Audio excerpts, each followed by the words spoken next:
Boss Cowboy Sports, where your voice matters. Yeah, moving too bossy, we don't tread softly, but not flossy, the streets done taught me, moving too bossy, we don't tread softly, but not flossy, the streets done taught me, I'm just tryna get my nigga paid. We came from Section 8, and I knew I was that since the second grade. Man, I swear my time is coming, cause I'm never late. Came from broken homes and broken dreams to getting paid. Boss Cowboys. Your voice matters. And it does. Your voice matter, baby. Yes, it does. Never let them tell you don't. Alright, so you know we gonna come back with a post-game recap. We was gonna do this yesterday, but it was late, but I'm back. And I got a lot I want to talk about. A lot of measured Kool-Aid. It's going to be a little bit different today. Because one of the things is a lot of people need to apologize to Dak, the play call. But we going to just talk about that, recap the game, man. It's worth it. You know, I'm going to keep it real. I'm independent. I say what I got to say. So it's gonna be a good show, man. Y'all sit back. We gonna do a lot of freestyling too, so be ready to call in. Relax, here we go. Boss Cowboy Sports, let's go.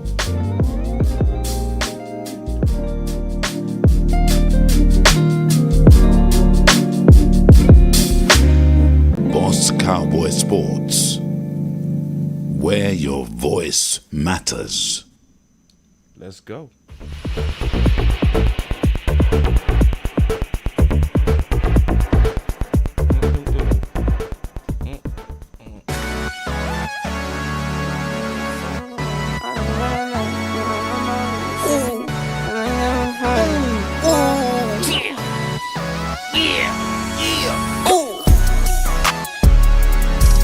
No watch, no diamonds, no watch, good timing, yeah.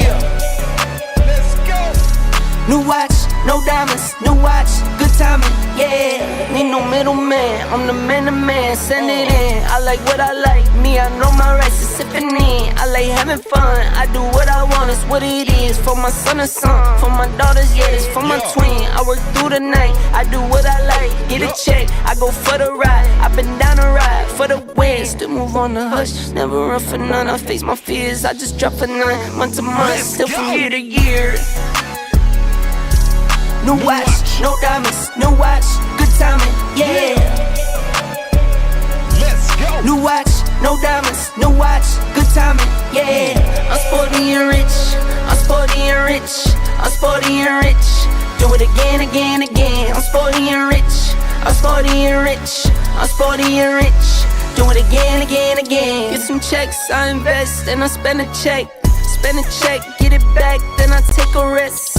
Only race is the human, I take care of my skin. I was doing this as a rookie, now I'm up to vet. Set the trend, set the pace of play. I don't trip, but if I fall, bet I make a way. I take trips in the fall, watch the leaves change. I like to treat every day like this my B-day. Let's go. No watch, no diamonds, no watch, good timing, yeah. No watch, no diamonds, no watch, good timing, yeah. I'm sporty and rich, I'm sporty and rich, I'm sporty and rich. Do it again, again, again. I'm sporty and rich, I'm sporty and rich, I'm sporty and rich. Do it again, again, again. Welcome to Boss Cowboy Sports, where your voice matter. Do it again, again, again. And y'all hit them share buttons, likes, and do it, and do it. Do it again, again, again. Already, man. All the executives, y'all come in and have a seat, as always. So, getting ready to recap this game, man, and we gonna talk about, you know, the measured Kool-Aid parts of this game, because there's some Kool-Aid that need to be measured.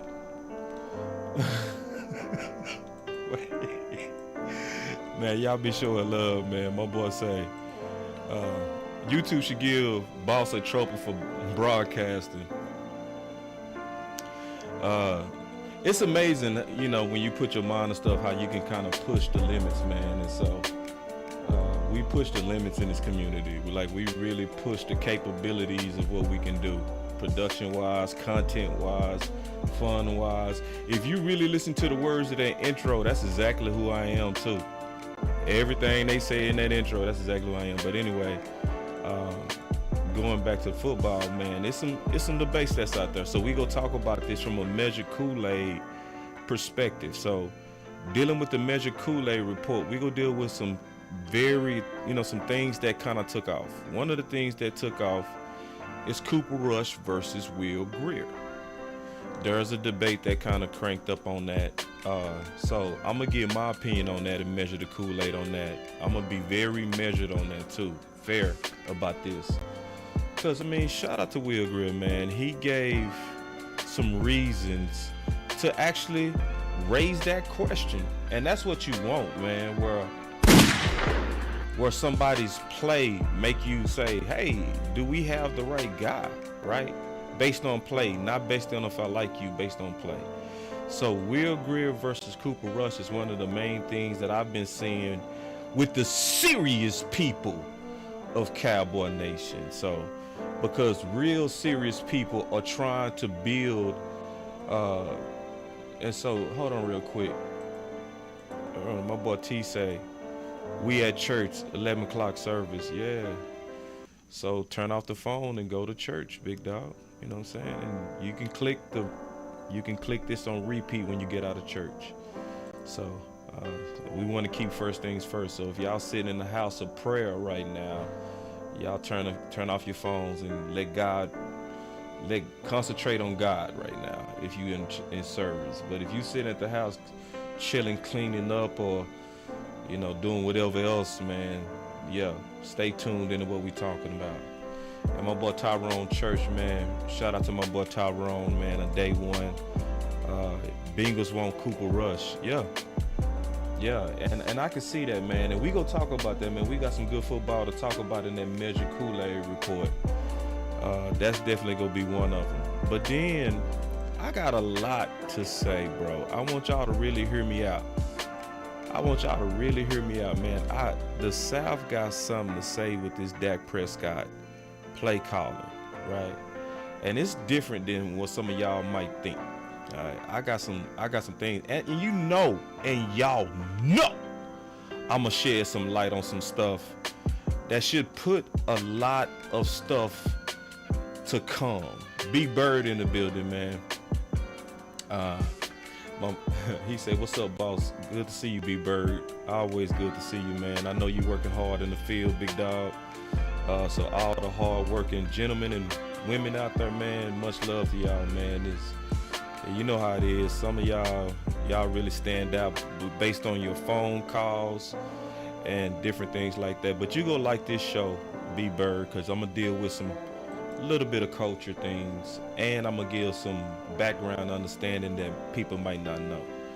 So, man, let's dig right into the measured Kool-Aid. Let's go. It's a big thing for Boss Cowboy to actually say publicly that he drunk Kool-Aid. Listen, I do not drink Kool-Aid without first measuring. And I really don't. I don't drink Kool-Aid without first measuring.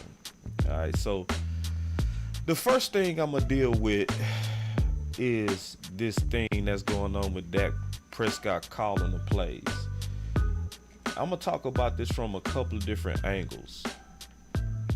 The first thing I'm going to say is it should be massive apologies going out to Dak Prescott, but it won't happen.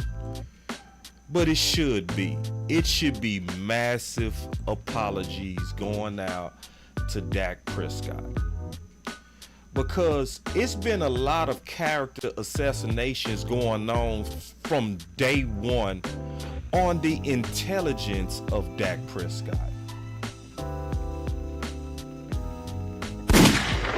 It's been a bunch of fake news on the intelligence of Dak Prescott.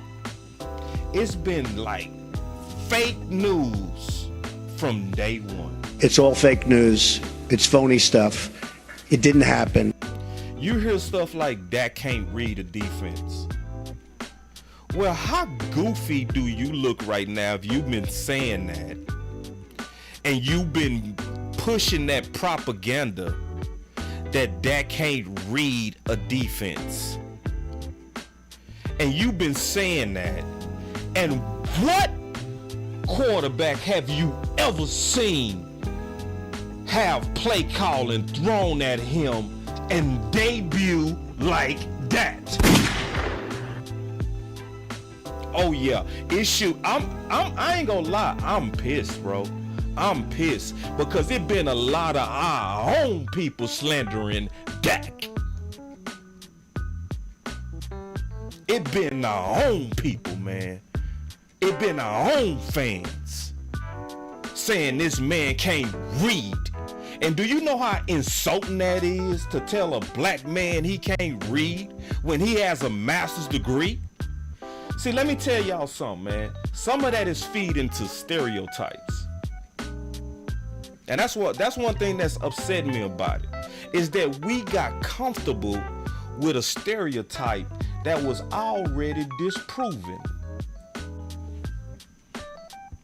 See, a lot of people don't even know that Dak has a master's degree. I played Division I. I know that you don't have to get a degree to play football. He got 2. He got 2. And he has a master's degree in organizational leadership. Dak walked in smart. Dak could read a defense day one. Dak was the MVP of the Senior Bowl. Yeah, it pissed me off. And then even when you see Dak go head up with OC that a lot of people respect, don't they? Don't they? Yeah. Now he going head up with a senior play caller, and he was whooping him. Dak Prescott. Yeah. So yeah, I ain't gonna lie. I am frustrated because it should be major worldwide news. It should be epic what we saw from Dak. The display of intelligence that we saw. It's people that worked their whole lives to do what he did yesterday, and he was just thrown in the fire to do it. And then, I missed the super chat. Let me get the super chat real quick. He said, and McCarthy said Dak didn't know he was calling plays until Thursday and put this great game plan in 2 days. Oh my God. And he's, listen, and let me tell you who else needs to apologize. All you people that was saying it was Romo that was whispering in his ear. That's why he had a rookie season like that. Man, if you don't go sit down. I'm so sick of us on this. If Dak had Romo's brain, no, y'all should see that Dak has his own damn brain. He don't need Romo brain. He got his own good brain. And I'm sick of us sucking up to Romo, feeding in the stereotypes. I'm sick of it. And when I meet Dak, I promise, no, I'm not gonna calm down, bro. I ain't gonna calm down. I ain't gotta calm down. I'm independent. I can speak my mind, bro. See, this is the benefit of me being independent. So I don't gotta calm down. I can be animated. I ain't gotta be no button ups. And you from my hood, bro, so you should already respect this. You from Oak Cliff, Texas. I ain't gotta calm down. I can be agitated and show it. And I am. Yeah. And I'm not gonna calm down because I'm sick of it. Because you know what they do? When they wanna talk about Dak brain, they bold. When they say he can't read, they're bold. But then I'm supposed to sit back and be calm. Fuck that. No, I ain't gonna be calm. Nah. I'm going to give it to them raw like they give it to my quarterback raw. They show no respect for his intelligence. They say he can't read. So then when he put on a display like this, now y'all want to go hide like roaches when the lights come on. Nah. Yeah, and thank you, Chris. Talk that talk, Chris. This is what we need. Is the media gonna calm down? My boy say I'm chugging Kool-Aid. I'm running out. Ah, man. I can dig it. I'm chugging that. Yeah, but yeah. But nah, man, I just listen, y'all. I'm frustrated. I should be, cause I love my team. I think Dak worked hard, and it's not even just Dak. It's just I'm sick of the hypocrisy. And if them other people hating on Dak that don't like the Cowboys, I can actually respect that. What frustrates me is you get these old tap dancing Uncle Tom sellout Cowboy fans who repeating the narrative that Dak can't read. And see, this is the worst part about that goofy stuff. Can I just listen, y'all? I'm gonna keep it real, bro. I told y'all I was gonna keep it real on this show, bro. I'm not gonna hold my tongue, bro. I'm gonna tell y'all straight up. Yeah, I'm independent and I act like it. You know what I'm saying? So this is the thing that frustrate me the most about that goofy stuff. Is the people that say Dak can't read a defense, their damn self. And this is the number one. If you watching any game from the television view, you can't see down the field. So you can't see what Dak or any quarterback is looking at. So people that can't read a defense from the view of their television then start saying Dak can't read it. And it's obvious that they're only saying it is because they heard it. And they keep hearing it, which really means you are a sheep. See, when you come over to Boss Cowboy Sports, we recruit men and women. We don't recruit sheep. We like people that speak their mind. I had a good debate with this dude named JR. A good debate. We was going back and forth on Dak reading the defense. But you know what? He spoke his mind, I spoke my mind. And I respected him for it. But if you want to be a sheep and be told how to think, this the wrong channel, bro. But if you want to be on a place to where we go back and forth with you and have an intelligent conversation about football, oh yeah, you're in the right place. Now, if you want to be in a place to where I'm going to suck up to y'all, and because I disagree, I'm going to say it. And I respect everybody that's like that. So if you that type of person, you in the right place. But if you want to be told what to think, well, go watch FX1 or go watch ESPN, go watch one of them. Because they the ones who planting that BS about Dak can't read a defense and he needs to carry a team. Like stupid stuff. You don't hear no other quarterback told to carry a team. None. Did anybody say Herbert needs to carry his team? I'm asking a real question. Does anybody ever say Herbert didn't deserve that bag? He didn't carry the team. Well, we need to take a look at Herbert's contract and see if he's worthy, because, you know, he doesn't carry his team. I'm going to say this again because I said this before. It is super insulting to say that a quarterback supposed to carry his front office, his defense, his offense, and the coaches to a Super Bowl. Anybody that talks to me like that, I instantly stop talking to them, because it shows me you are a sheep and you are told how to think.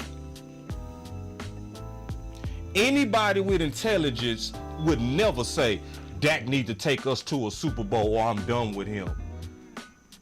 Oh, you showing that you don't have intelligence. That's what you're showing. Because there should never be a standard of a quarterback taking a whole team to a Super Bowl. You so goofy to even think that. You are completely goofy. All right, hold on real quick. We getting a lot of super chats that's coming in. So this is what I'm gonna do, y'all. I'm putting them super chats to the side for a moment. Trust me, I see all of these super chats and I'm gonna take each one. So don't stop, y'all. I appreciate it. I'm not ignoring it. I'm gonna take each one. All right, because I got a section now for super chats. And I comment. My boy LaMarcus Stevens, hold on real quick, man. Wait. He say Kimber Knight's in the house. I don't know what you mean by that, bro. I don't know if you come in peace or war. Let me tell y'all something about them Kimber Knights. Kimber Knights was a rival to me, man. I went to Dallas Cowboys and we hated Kimber. So I don't know if you come in peace, dog, or are you sending a shock to your boy.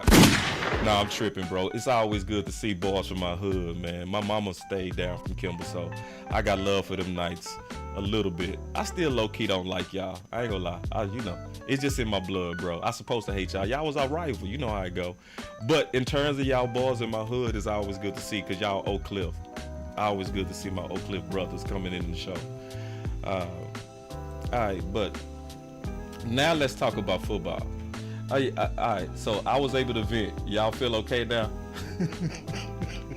I see you super chat comment. I put it away, trust me. Oh, he say Kimball class of 19. Oh, it's a lot of Kimball up in here. I see Kimball coming out. I see my boy Richard Coleman say he Kimball class of 1984. Already, man. Kimball in the house, man. Let me tell you something. It bet not be more Kimball people in here than Carter people.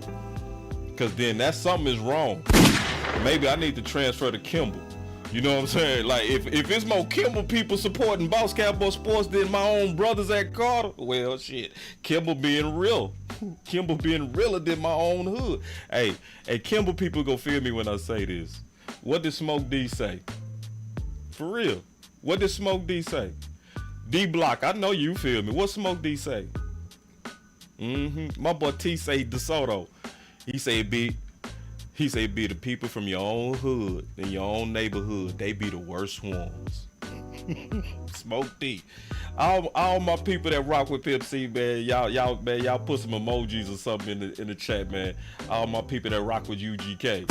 They be the people from your own hood. They be the worst ones. Boy, that ain't never been no lie. All right, but let me get to the football stuff now. All right. It's a football thing about this. It's a football thing now. So I'm gonna play this because what was real. Now we into football. I was able to get that off my chest. You know what I'm saying? I got that off my chest. Queen say my family with the Kimball and Carter. Ooh, wait, Queen, I knew I loved you for a reason. But let me tell y'all what was really going on with Dak Prescott calling them plays. So now I'm gonna be honest, I sit in a pretty privileged position. I'm in a privileged position and a humbled position to do what I do. Because I do what I do, sometimes I get insight. You know what I'm saying? I get insight. And I got some insight into Mike McCarthy before this ever happened. I'm gonna play this. I see y'all super chats. I'm putting them away. I see you, Big Dicks.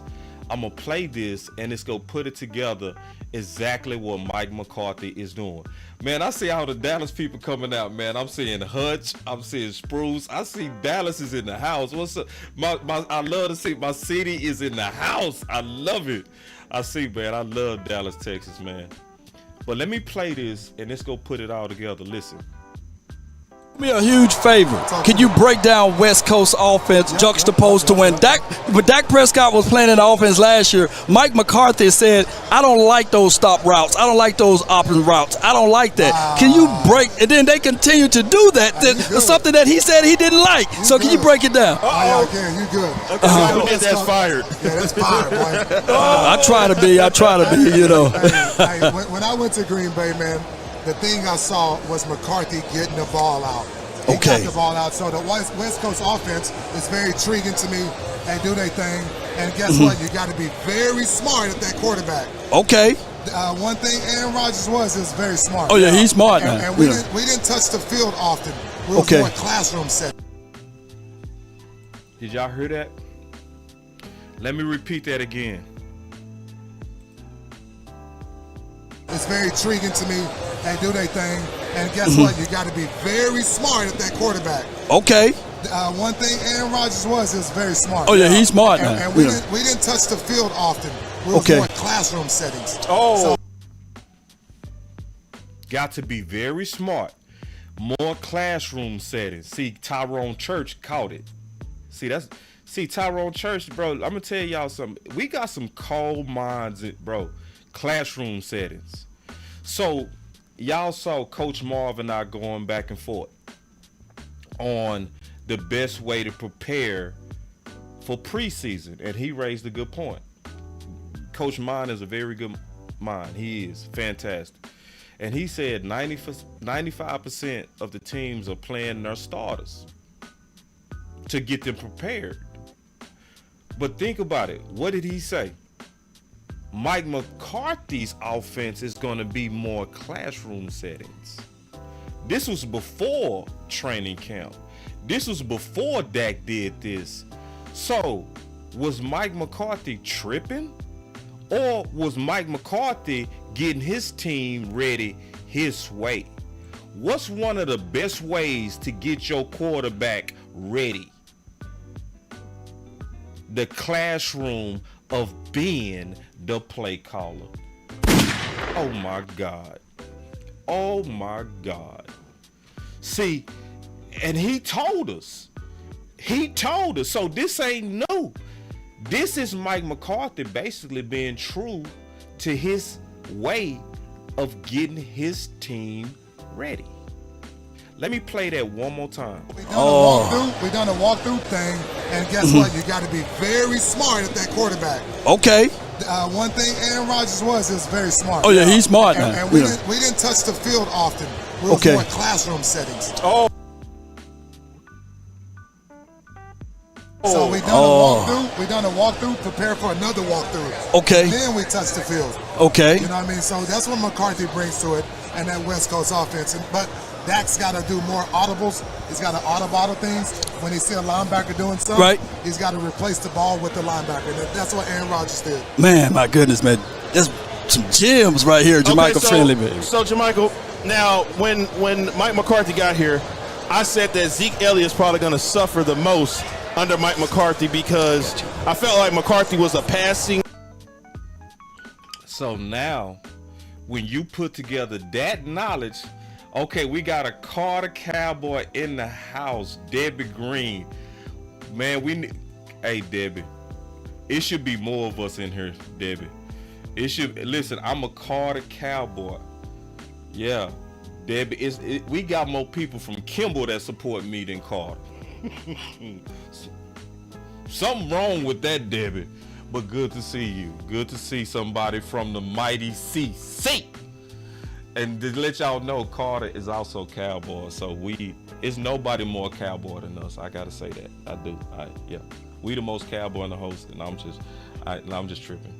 But now, keeping it real though, going back to this football, now it makes sense what Mike McCarthy was doing. When you look at the background, and this is also why I said this, when we was at SportsCon, I want y'all to hear me out. We interviewed Mozzie.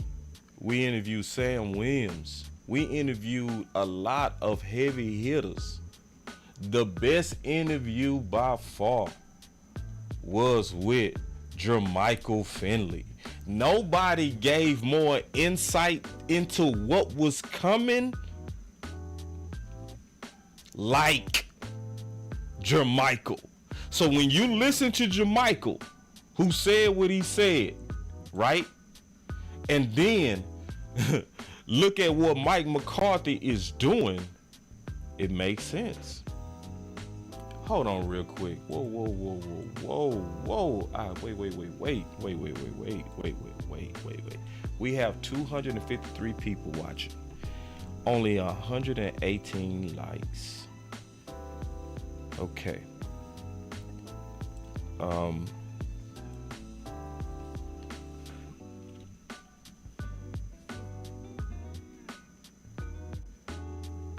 Don't be this dude. Don't do that. Don't be that person. Cause see, I know we got some, we call it ghost watchers, where they watch all the shows, but they don't never show support. You know what I mean? They watch, but they watching because they want me to slip. They waiting on us to make a mistake so they can pounce on us. So we got some lurkers. Listen, whenever you trying to do something and you trying to do something excellent, you gonna have lurkers. You gonna have people that spotted. But if you not this dude, go ahead and hit that like, bruh. If you not that person that's looking in the bushes trying to see what we got going on, hit that like. Wait. Oh man, we got us a $20 super chat. Man, I appreciate y'all, man. Y'all showing love, man. And I put that super chat away, man. I'm gonna take that at the end, bro. I see all of y'all super chats. My OG main purpose, I see you in the building, bro. Let me pause. You know, it's certain dudes. I done met main purpose a couple of times. I even met him at the airport. And when you keep running into people, man, and me and Maine, we kind of similar. We speak our mind. I love how you be speaking your mind on Twitter, man. And I'm gonna tell you something too, main purpose. I think you need to talk more. I don't think you talk enough. You talk football too well not to talk. You need to talk more. So I'm gonna push you and I'm gonna pressure you, bro, to put your voice out there more. You got a good mind for football. You love these Cowboys. He spend good money to take trips just to support his team. My type of Cowboy fan, bro. Like, I run into him literally every year, bro. Every year I bump into him. So when I'm bumping into people like that, it's for a reason. You know what I mean? So I'm gonna just take it as a sign to say, bro, maybe you should be a content creator. Because I'm just putting that out there. Maybe you should, like, consider that too, man. Real talk. I just wanted to say that, bro, and encourage you. But going back to the content, man, and then I'm gonna get on these phones. I'm gonna take the super chats first because it's a lot of them. I'm gonna take the super chat first, but I want to get through the content. Matter of fact, let me go ahead and take them super chats right now.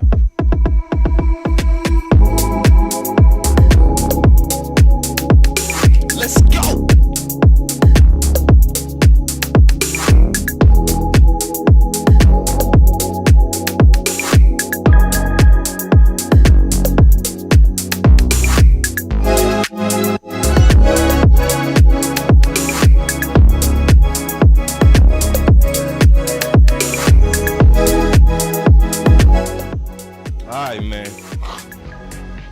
Now, when I take these super chats, I can't see y'all new super chats. So here we go. Let's take these super chats, man, and then we go get back, and then I'm gonna finish the content and take some calls. I want to hear from y'all today. So my boy say, shout out to Boss Cowboy. Keep doing your thing. I'll support on my end. Oak Cliff Super Bowl. Ooh, that's a number. Ooh, that boy say Oak Cliff Super Bowl. See, listen, only so many people know what that means. So, man, shout out, man. Appreciate the 20 bones, big dog, for real. And then Richard said, hey, boss, great show. Keep up awesome work. DC for life, man. Appreciate that, bro. We are gonna keep up this type of work. We go keep it up. We not gonna stop. We go. Matter of fact, we go get better, bro. Like what my boy Moneybag say, they thought I was out. I got an infinity clip. I'm gonna put it like that. We ain't finished loading the clip. We not finished shooting the bullets. Oh, yeah. So anyway, And then Big Dick said, those alphabet networks always speak to sheeps. Yup. And see, it's our job to wake them up, bro. We got to wake them out of Sheepville. So that's why you got to share the content, bro. Because the more people that come over, it be so many people that come over to us and be like, bro, I didn't even know you was over here, bro. I had no idea it was content like this, to where somebody is a Dallas Cowboy fan, but he keeps it real. And he got some Dallas swag to him, man. You know, all of that. To where he's authentic. He's chilling. He's not putting on those extra corporate arrogant fronts. He's not looking down his nose at us. He's one of us. Yeah, that's YouTube. That's new media. So the way you get them out of that matrix, share this content. My boy, I was talking to him today, Black. He said, man, I got 7 people that I sent your stuff to, bro. They all like, bruh, I ain't even know. So when you not liking and not sharing, we keeping people in the matrix. Wake people up out that matrix by sharing this content and letting them know. People like me out here. So anyway, and the OC and other people's in this space. So it's not just me. My boy Common Sense said, I finally see why you don't have more subs than you do.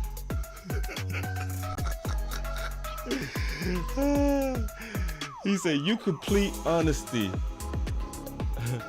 and fairness don't sit well with most insane fans. Hey man, I'm gonna be honest, subs is not necessarily a sign of if you are popping. You know, I'm gonna just be honest. Some people pay for subs. You can pay for subs. You know what I mean? It's ways to even market. You can market in a way to create subs. When you look at, I want y'all to really understand, when you look at our like ratios, when you look at the subs that we have compared to the live views that we have, we pop. The subs coming. The subs is more marketing. So we gonna be doing more marketing campaigns, you know, having more funnels and doing all that kind of stuff that create the subs. And then but the quality of the content is still gonna be the same. You know what I mean? It's gonna be the same. It don't reflect on the quality. Subs is not a reflection of quality. It's not.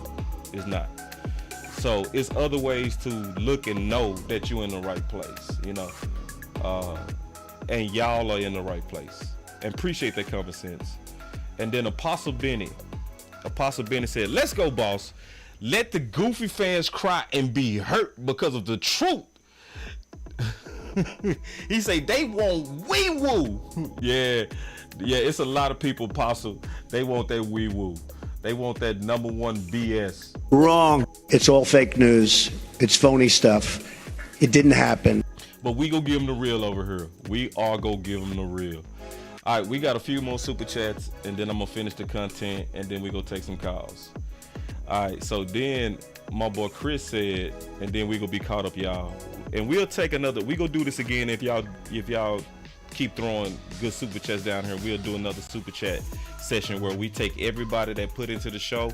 Everybody that put in the show, I have a new segment where I prioritize exactly what you guys have done and make a way for us not to miss these. I really work hard not to miss these. Now keep in mind, sometimes I do, because I'm a one-man producer with a lot going on, and sometimes with all the things that I got going on in terms of multiple screens and running the production board, running the soundboard, running the chat, also keeping up with the phones, all that, every now and then I could miss your super chat. If I do, it's not intentional. Just let me know, say, hey, you missed my super chat, and I'll do my best to find it. So just keep that in mind, just kind of letting y'all know how the housekeeping goes around here. And my boy Chris said, they start saying Dak can't read a defense after Cooper Rush started winning on behalf of a great defensive performance. Yeah, that's what I mean, Chris, feeding in the stereotypes. You know, because I'm going to keep it real, bro. A lot of times, it's a lot of stuff. It's a lot of times because we black, we viewed as not as intelligent.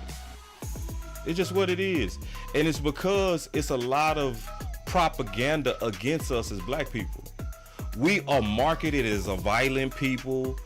And when you look at us by demographic, we're no different than anybody else.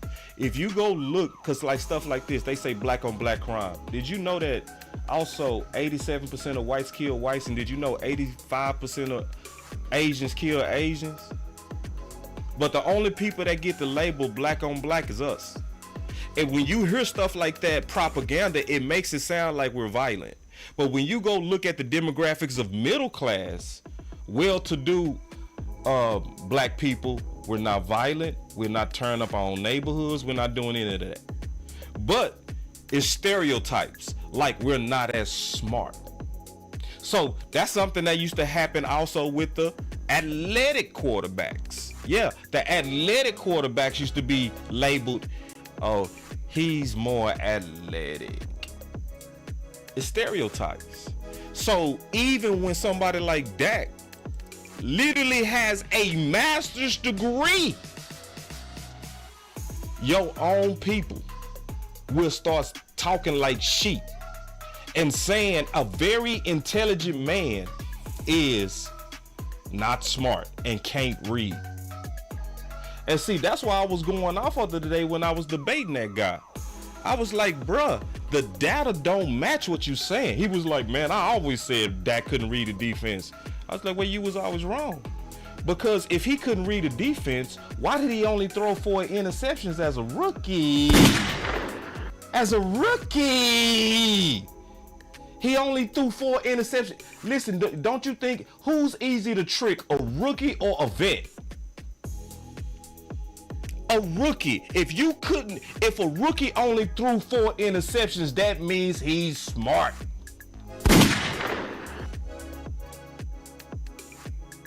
Yeah. And so when I meet Dak, this is what I'm going to tell Dak. And I'm telling you what I'm going to tell Dak. I'm going to tell you when I meet Dak, I'm going to tell Dak this. And I mean this. Dak, we need you to lead a campaign on education. It's not enough people that know how smart you are. And because you have a big profile, you could make being smart cool. Because the national media does not want to, because he's a cowboy and because he's black, they don't want to highlight his mind. Because it goes against the stereotypes that we are dumb monkeys that can only run. See, I'm going to tell y'all the truth today, bro. Yeah. It's them stereotypes. So, yeah, so that's why I said a whole lot of us should be loud, like Dak showed you again how smart he was. Yeah. And then my boy Johnny say most stereotypes tend to be truthful.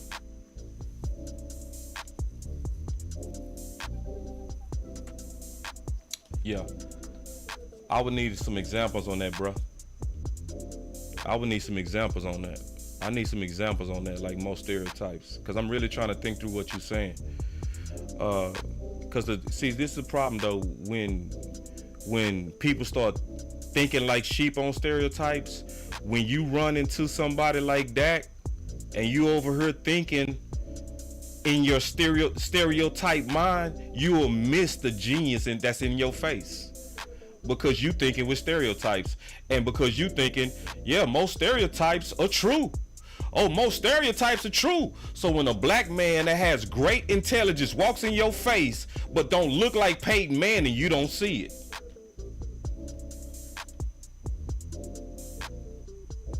That's the problem with stereotypes. That's the problem with it. So, and then people dumb. Just fit. Yeah, my boy JP in the house. What's up, man? This is my bro. This is my brother. You know, bro, you know I ain't changed, bro. I'm still the same, bro. You already know. Hey, listen, this is what I do, JP. JP, I have not changed, bro. Yeah.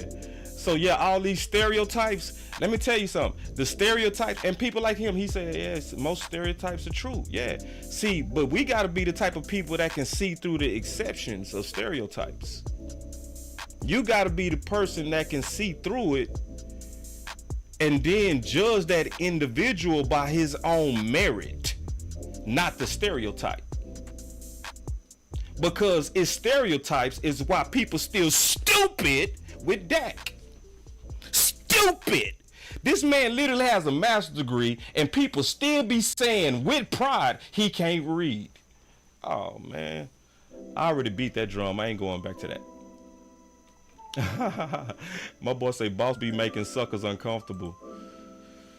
Oh, whoa. Wait. Ooh, I got a show with my boy today. Listen, me and my boy Jesse. Look, and Jesse my boy, he's a new media independent representatives for the San Francisco 49ers. He's also white. And he said, this why Trey Lance is a Cowboy. I'm gone. I'm out of here. I'm by. He talking about the stereotypes. And we doing a show today, y'all. Listen, we got a show coming up at 8. That show gonna be fire, bro. Listen, cause he the man I want to talk to. Boy, when we got Trey Lance, listen, I was like, I gotta talk it to you. I gotta talk to Jesse. And we doing a joint show. I'm gonna be on his channel. He's gonna be on my channel, and we are doing a joint. Cause I don't know everything about Trey Lance, but what I'm gonna do is I'm gonna go to new media, the people who got the passion, like Jesse, who follows their team intimately, like I follow the Cowboys, and we gonna have a full discussion on Trey Lance and the San Francisco Niners and the Dallas Cowboys. I'm greatly looking forward to that. That is at 8 o'clock today. Ooh-wee. And then Johnny said, yeah, chew the meat, spit out the bones. Exactly. Chew the meat, spit out the bones. Hey, but then like my boy say, man, I'm too raw. I'm not even too raw. I'm not too raw. Let me tell y'all something. When is somebody really telling you facts is raw? Like, talking about the truth is not being raw. That's not raw. Let me tell y'all something. A lot of us, and I'm gonna tell y'all something, a lot of black people has been tricked about race. I'm serious. And white people. We have been tricked. This is what I mean by that. It is now said that, hey, it's not politically correct to talk about race. I don't want to hear about race. Race divides us when we have that conversation. You know how goofy you sound when you say that? Because race is a problem in this country, y'all. It is. Anything that's a problem you talk about. You don't, hey, I got a flat on my car. Hey, let's not talk about that. That's divisive. How we gonna fix the flat if we don't talk about it? You gotta have some faith that it's gonna fix itself. No, bro, we gotta talk about this. It was a domestic terrorist that just killed some black people, just they was black in this country. But we'll trick like we shouldn't be having these discussions. And like I'm being bold. This is not bold. No. Let me tell you something. Black people, white people, everybody need to be having a discussion and putting together some policies to go against people that's evil enough to kill people because of skin. Yeah, and we should be talking about this. This is not something we should be like, it's not politically correct. Oh, boss is bold because he talking about race. That's not bold, bruh. No, it should be coming that we speak against this stuff. The stereotypes. Saying a man can't read that has a master's degree. No, bruh. And that is not bold, bro. No, this we should be calling them out because this is what we doing. Whenever we sell out like that, we allow the worst of people to be loud.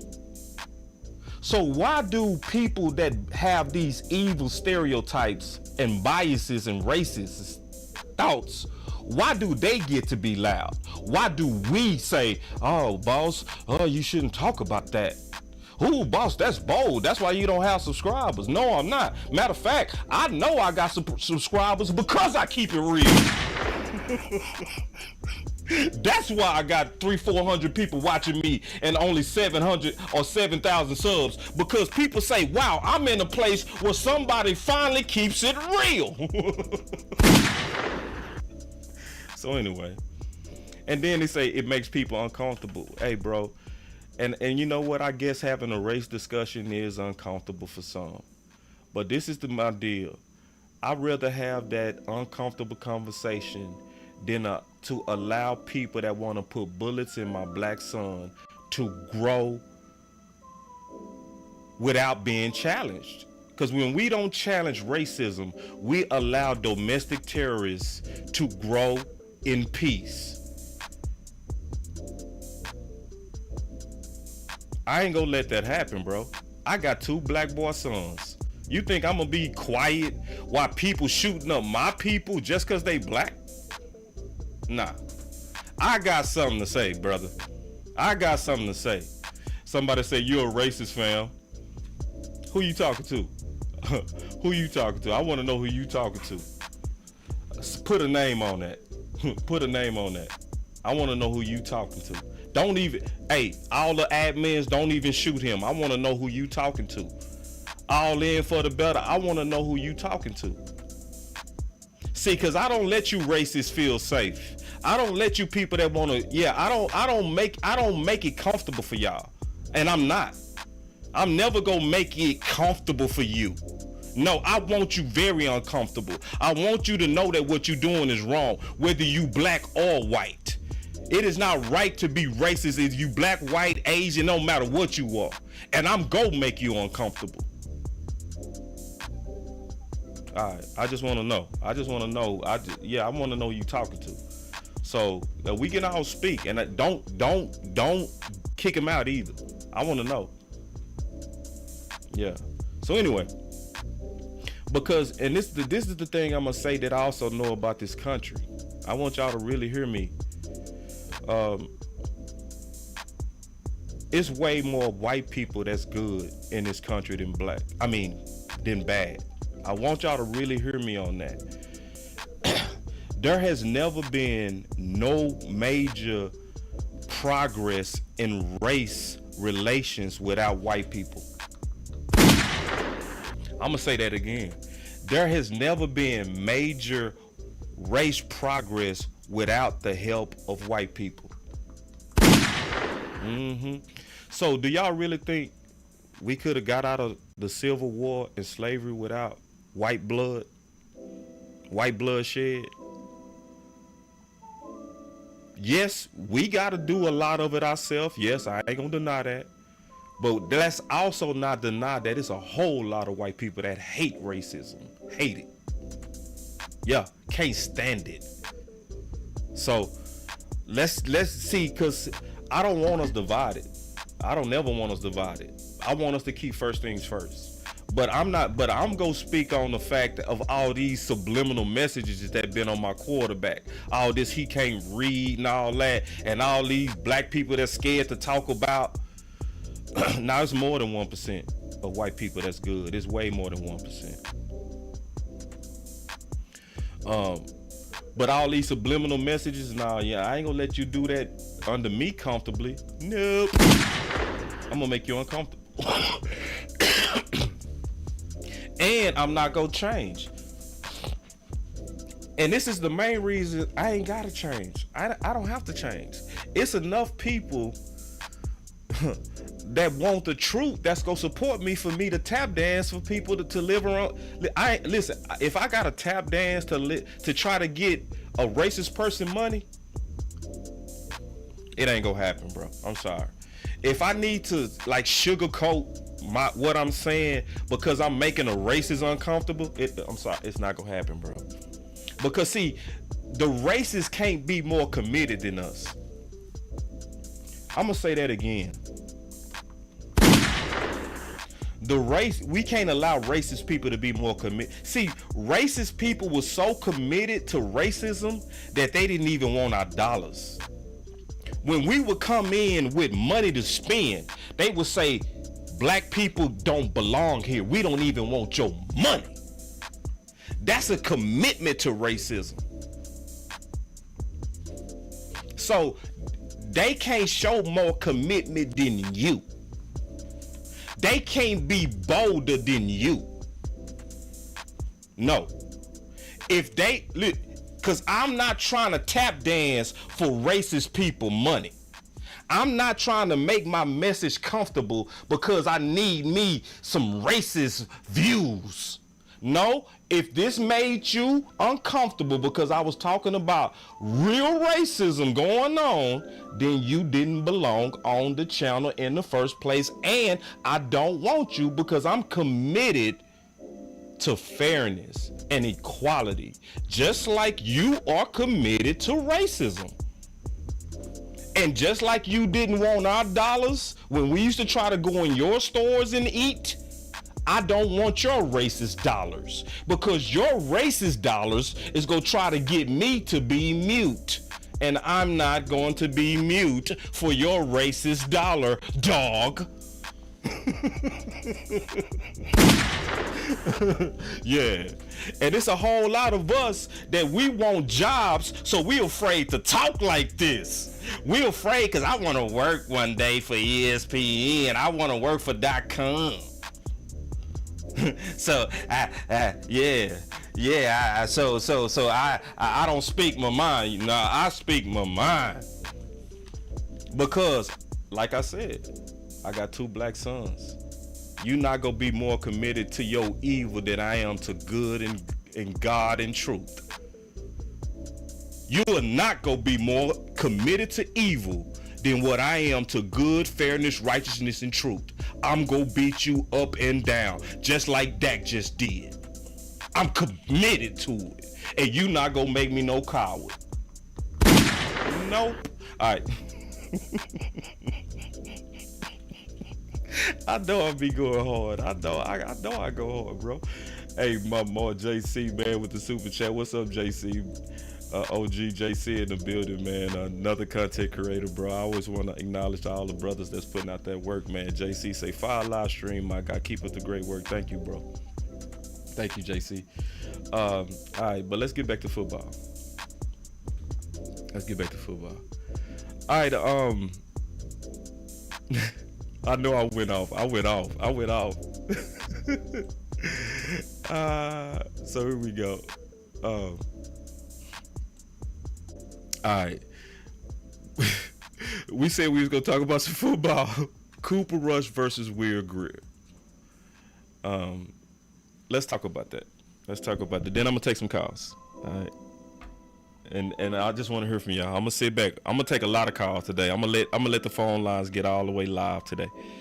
We go really sit back. It's the end of the season, end of the off season. We into the season now, so you know we gonna have some fun on them phones.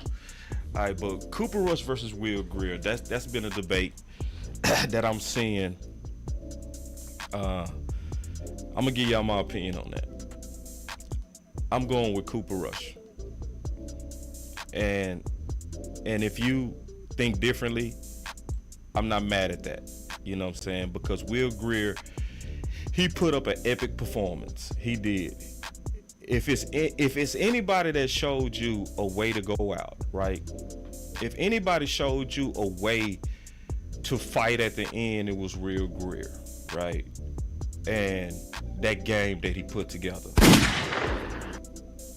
To the point, everybody had to sit back and say, whoo, man, this dude looking good. So I studied the art of war with Sun Tzu, right?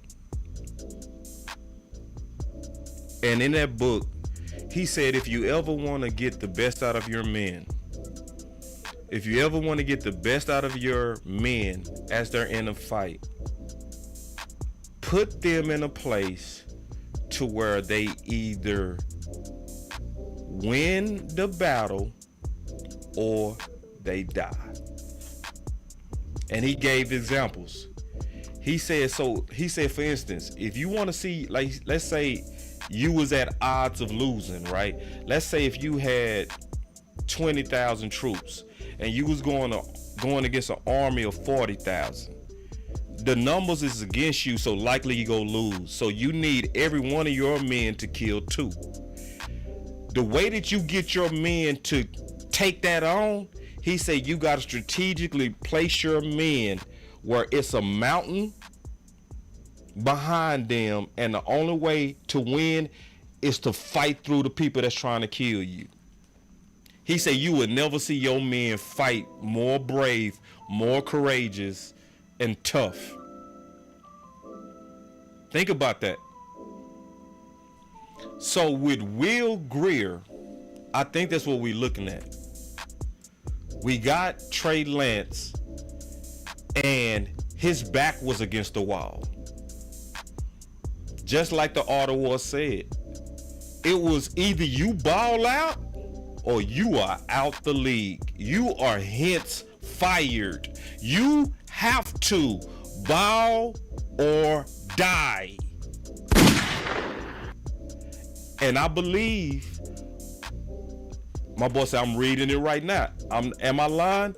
Cause that's in the book. That's one of the first parts they talk about in the book, is to get the most out of your men, to get the most out of your troops. Put them in a place to where they have to win or die. So I think I said all that to say I felt like it was a flash. It was a flash. I don't really believe this is the true character of Will Grier. Versus when you compare to Cooper Rush was in that same fight or die position many times. And he had to do it against tougher competition. Keep in mind, and this is why I'm making my case for Cooper Rush. Keep in mind, when Cooper Rush came into the league, he was an undrafted free agent. He was a nobody, a nothing quarterback with a noodle on. He had to beat out Kellen Moore for the number 2 spot. So when he was put in that fight or die situation, he also did it, but he did it more. He had 4 games with a passing rating over 100 as a rookie. His average passing rating in 4 preseason games was higher than Mahomes, who was also a rookie at the time, and Deshaun Watson. And when I saw that, I always said, Cooper Rush does not have a big arm. But what I see with him is a big heart. And more than that, gritty.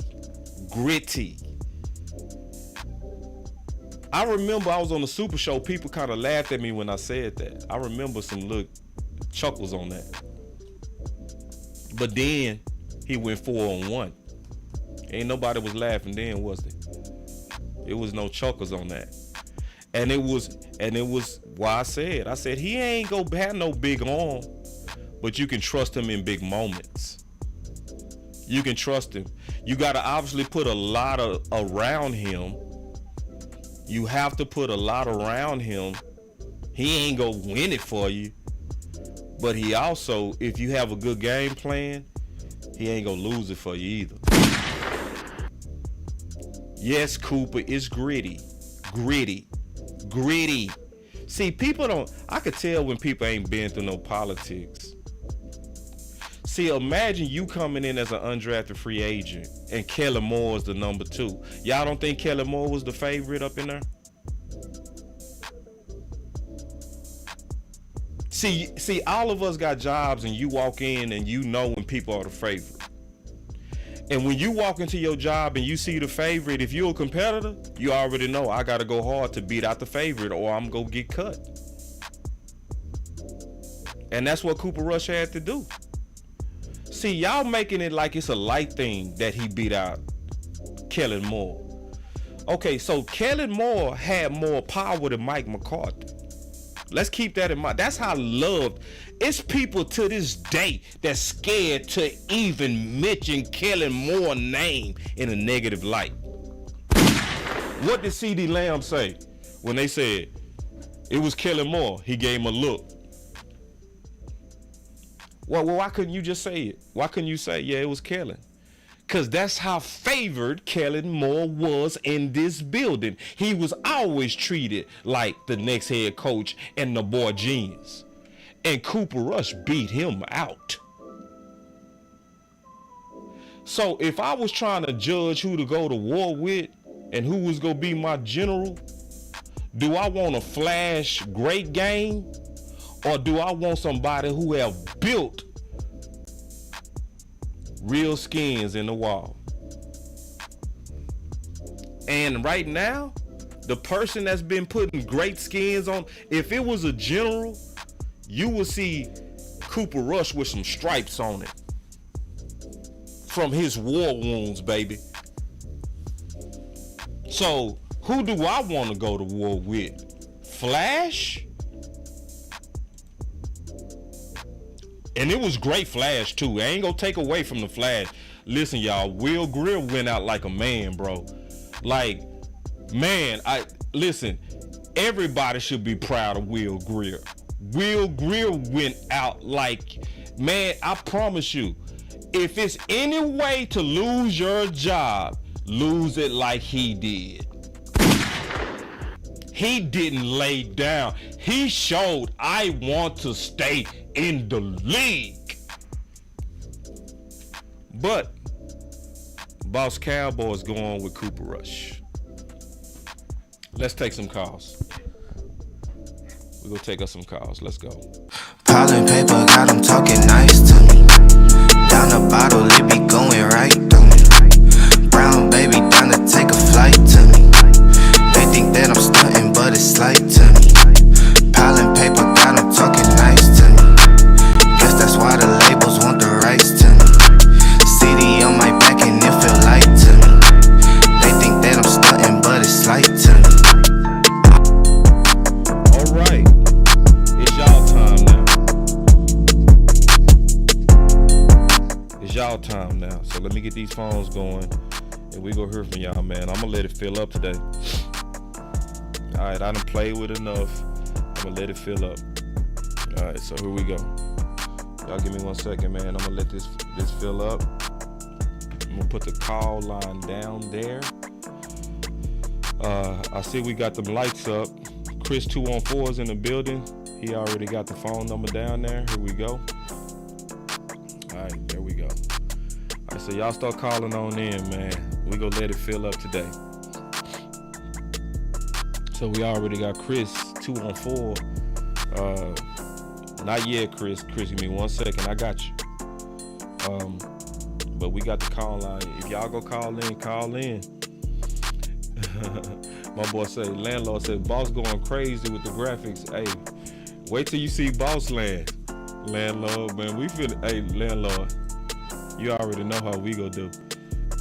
My boy landlord in the house. Y'all stay locked in for what's coming, man. Y'all stay locked in. Yeah, with my boy landlord. We finna rock it, bro. You know, we always say the South got something to say, and I mean that. Like we proud Southerners. He from Alabama, I'm from Dallas, Texas. So we wear the South with pride, down to the accents. You know what I mean? He don't hide from his Southern twang, and nor do I. You know what I mean? The Southern twang is what made me, brother. That's where I'm from. So I ain't gonna hide it. You know, he embraced it, I embrace it. So we just letting the call lines fill up. I'm just letting it fill up real quick. So listen, I'm finna close it in 10 seconds, y'all. So if you want to call in, I'm gonna give you 10 more seconds. Then I'm gonna talk to the people that's in here. And don't start complaining, boss done locked the phone lines. Yeah, bro, I gave y'all plenty of time to get up in here. So call in, it's 253-993-3539. All right, so it's filling up. 1, 2, 3, 4, 5, 6, 7, 8, 9, 10. I'm locking these phones, bro. All right, so let's go through the people that came in the building who want to let their voice matter and be heard. Let's go. Boss Cowboy Sports, you on. What's happening with your boss? Oh, man, we got Landlord out the gate. Let's go. What's up, Landlord, bro? What's happening, man? What's up, man? Let's give him a show, bro. Let's give him a show. You know I had to tap in with you, man. You talk about my boy Will Grier. He's my boy, man. After one good game, that's my partner, man. What you talking? Listen though, for real. Yeah. The only reason I just don't like how conservative Cooper be. I kind of broke it down on my show. This is my theory with it. I trust Cooper Rush more. I trust him more. But if I was in a back against the wall situation, say for instance, this is an analogy I made. If Dak Prescott had the worst cramp ever in the fourth quarter, right? He didn't get hurt. He had the worst cramp ever. He couldn't play. And you had Cooper Rush and Will Grier, and we down. Because Cooper Rush is a great quarterback when we up. This is my point. When we up, Cooper Rush could get you to the promised land. I don't know about when we down. I might take my chances with Will Grier, boss. No lie. Because I feel like he'll give me the chance. He'll try to make the plays. I feel like Cooper will be a little too conservative. That's just my point. But if everything going well, if you up, Cooper Rush is a perfect candidate for me. That's my analysis on it. So what you feel about that? You cheating though, bro. You cheating.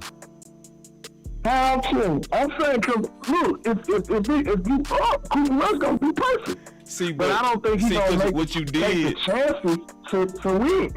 What you did, Landlord, is you put me in a scenario, bro. If you talking in that scenario, I agree. You know what I mean? See, that's why it's a hard answer, because I told you I trust Cooper more. I give you that. I trust Cooper more. In your example, if we down by multiple touchdowns, right? The guy that's gonna be more aggressive is gonna be Will Grier. But if he's let me ask you this question, because now I'm finna switch it to my side. All right. If it's the start of the first quarter. No, look.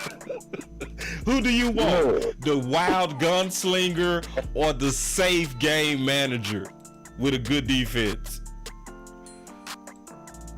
Okay, look, the only I say this. You gotta answer the question, dog. Wait a minute. I'm finna answer. Right. Is the team we playing is the team we playing way better than us, or like equal, or they worse than us? It is no team better than us. It's no team way better than us. We the best team in the league right now. So this team right here. Okay, is it an equal opponent? Or is it somebody inferior? That matters to me. It's an equal opponent. It's San Fran. Equal opponent. You gotta be careful. San Fran. San Francisco. You gotta get Cooper Rush. I'm going with Cooper Rush. If it's San Fran, I trust Cooper more. I trust Cooper more. That's why, and that's why I said you was cheating, because you created a scenario where I had to say Will Grier, because that scenario fit Will Grier. But if we starting in zeros against an equal opponent, I'm going with the safe game manager, and I'm gonna lean on my defense. I'm gonna go with the guy that's safe with the football. You know what I mean? And I'm gonna put it on my running game. Yeah, I can't argue with you. I can't argue with you that, because I trust Cooper Rush more. I said that to begin with. I do. I trust him because he's not gonna do nothing too risky. But if there comes a scenario where you need some risk, I might have to look over Cooper. And that's fair. And see, he might not take the risk to make them play. And that's also why you one of the top content creators. You know what I mean? Because you raised the hell of our point, and that's a good debate. And I can't fight you for like the breakdown of which guy is more aggressive. You know what I mean? And I knew that this was a real debate, because if you thinking about it, I already know it's a real debate. You know what I mean? Did we see so much out of Will Grier that it made us say, wait, did we make the right decision with Cooper Rush? So, but in your scenario, I will go with Will Grier. But if it's a heavy opponent, I'm going with the guy who got the skins on the wall and the stripes on his jacket. The guy that been in the big moments already. Yeah, that's fair. I can't argue with you with that. I just want people to know the perspective we coming from when we say we like Will over Cooper. Yeah. It's just I'm a wide receiver, bro. I want you to opportunity. That makes sense. Cooper Rush don't throw it to the running back and the tight end. Yeah. Hey, and listen. Will Grier don't put it in the air and give me a shot, bro. And that's real. I can't fight you on that, especially you being a content creator that's a receiver. See, and you sound like Terrence Williams. Remember Terrence Williams? Terrence Williams. Yeah. We asked. Who asked that question? I think it was Wes. Wes asked somebody. Who asked it? Somebody asked that question. I think it was Wes. Romo or Dak? That was Wes. No, it was me. Yeah. It was me. I asked the question. I remember I asked that question. I said Romo or Dak. Yeah, you did. I said Romo or Dak. And everybody else that I talked to said Dak. But the receiver said Romo. Because from a receiver perspective, they want the quarterback that's going to be aggressive and give them a chance. So, this is kind of like that. I think the chance at the football. Yeah, I get you. But from the team perspective, I want the guy that give me the best chance to win. Man, you said early in the game, bro. I'm going Cooper Rush. Yeah, early in the game, I'm going Cooper Rush. I ain't gonna lie. I'm going Cooper safer. Rush. It's safer. It's safer. Yeah, it's just safer. He battle tested. He been in them moments. He been under the media scrutiny. Like, we need to know what quarterback. That boy Will Grier gonna be exciting though, ain't he? Be exciting. No, he's gonna be exciting, bro. Will Grier gonna have you on the edge of your seat. Yeah, and he gonna give it away, bro. He is. And then, can we say this, Glenn? Can I flex a little bit? Can I flex? Go ahead, dude. How much help did Will Grier get with superior play calling? Man, yeah. Dak was going crazy. OC Dak was in his bag. So, OC Dak was going crazy. So when you got a court, and guess what? Yeah. McDaniels was saying that Dak was giving him problem with the multiple ways he was using Will Grier, beating him with his legs and arms, and that was coming from the play calling of Dak. So Dak Prescott play calling highlighted Will Grier. And I told him, I said, look, do you think this was, I'm finna let you get out because I know you got a full house. Yeah. But look, I was saying, do you think this symbolic to the offense? Like, this is the dollar store version of our real offense. I know Will Grier isn't Dak Prescott, but is this like a lesser version of what we got to see coming for 2023? Absolutely. Them boys was cooking. Absolutely. And let me tell you why. Did you notice that, do you remember when Will Grier missed that touchdown from that corner route in the end zone? Did they stop going at that? Did they stop going at that? No. Nah, they ran it a couple more times. They ran it 3 more times and they hit. Yeah. Which means they was attacking matchups. They was aggressive. They was aggressively attacking matchups. So, and that was Dak play calling. Dak was basically out there saying that safety out there look weak. That nickel look weak. Let's go back at it. You know what I mean? That was the mind of Dak saying, let's go at it. So, and remember, we was showing Jermichael Finley, and he said that Mike McCarthy gets you ready from a more classroom setting. So how he was preparing Dak for the season was classroom. And so the classroom play calling that we saw is basically what we getting ready to see with Dak. Man, we ain't never seen his offense look that good at preseason, man. I'm gonna let you go, boss. I'm gonna let you go. I'm throwing it in, though, man. Y'all make sure y'all get them lights up, man, and hit that shout button for the boss, man. Let's get it. Yeah, let's get it, man. Shout out to Landlord and Boss Land. We got that coming, man. It's finna be funky, bro. It's finna be funky like a toilet. Yes, sir. The South got something to say. Yeah, man. The South got something to say. Shout out to my boy, man. Appreciate it, Landlord. All right, man. We gonna take another call, man. I was glad that was the first call. That's what a way to lead it off, bro. That was dope. All right, here we go. Boss Cowboy Sports. Yeah, what's up, boss? What's up? Who this? Yeah. Who is this? This is Chris, One-Handed Bandit. What's up, One-Handed? Finally hearing your voice, man. Yeah, man. Hey, I just wanted to come in and say, in my opinion, I see where you were coming from with Cooper Rush versus Will Grier. In my opinion, I just like Grier better. Obviously, you could say he's more aggressive, but I also like his movement and the way he can get out the pocket and get you yards on the ground. Where Cooper Rush is more of he's more of a pocket passer. He can't really move like Grier can, you know what I mean? That's a good point. Obviously, can't really change it now. He's cut, but yeah, that's my opinion on it. That's fair. And that's a very good reason too. I can't combat that. I can't combat that. That's a good one. Good, very good analysis by you. Yeah, and the thing I wanted to say about Dak Prescott's game planning, man, like with his play calling, he made Grier look like a starting quarterback, man. Like he play called better than Kellen Moore just with Rush.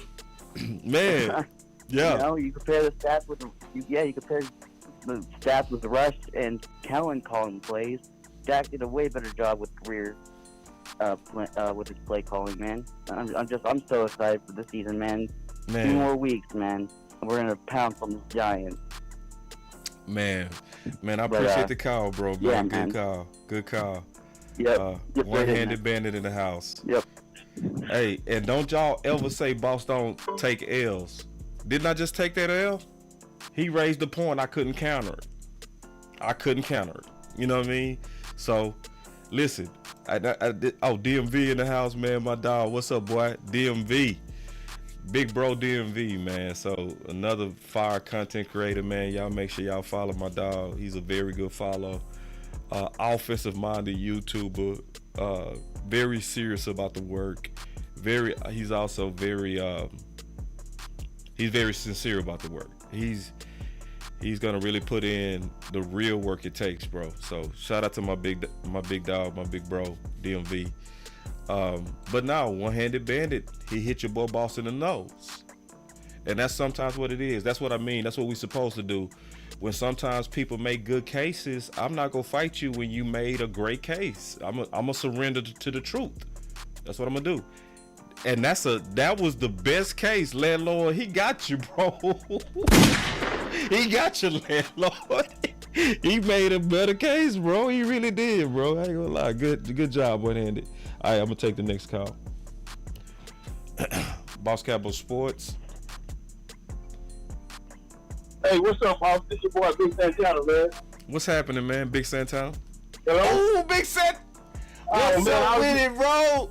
Yeah, man. I had to call in, bro. Fire show, my guy. Fire show, man. Yeah. I appreciate this, man. The subject that you touched on, bro, is real talk. I just want to say one thing, and I'm going to get to football. Right. I just want to say, bro, it's hard for people to empathize with those that have never had the experience that we had. Yeah. You know, growing up and having the experience that we have, it's just like when I get stopped by the police, I get treated a whole different way than somebody else.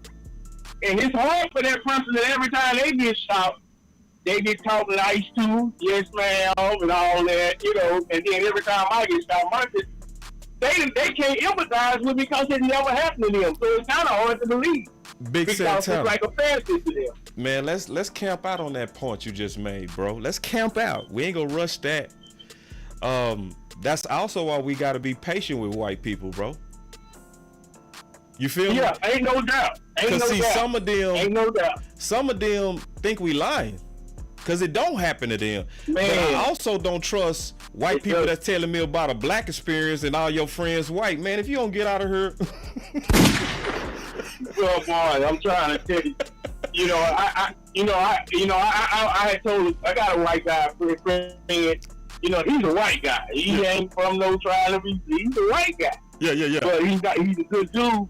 Yeah. But I tell him some of the stories that I experienced growing up. It's like a fantasy land to him. Yeah. It's like something that he watching on TV. Right. But it happens to us every day. Every day. And so it's hard for someone to empathize with that because it's not a reality to them. So that's why you say we do got to have a lot of patience. A lot of patience, bro. A lot of patience. But at the same time as men, our patience only goes so far. Hold on, Santana. My boy said that's even putting everyone in the box. Like if white people don't get hassled, that's BS. See, Steven, this is the thing. He not putting everybody in the box.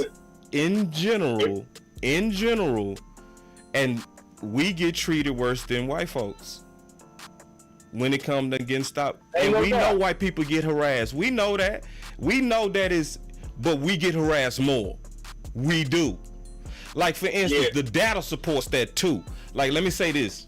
So when all races use marijuana at the same rate, guess who gets stopped more and searched for more for it? We do.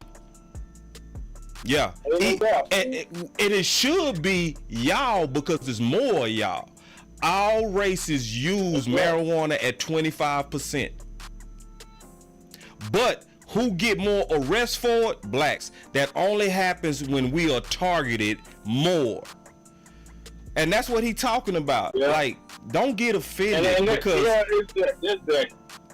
don't get offended. I'm not trying to offend nobody, but what I'm trying to say is like, just an example. When I was 16 years old, and I used to stay in the apartment over there, about Youth Motel. They used to be called Regency Village. I was on the Langston level. I'm just 15, 16, high school football players on the South Oakland. Police put up the guys in some guys in the neighborhood was doing selling drugs and all that. They took off running. One of them threw their gun.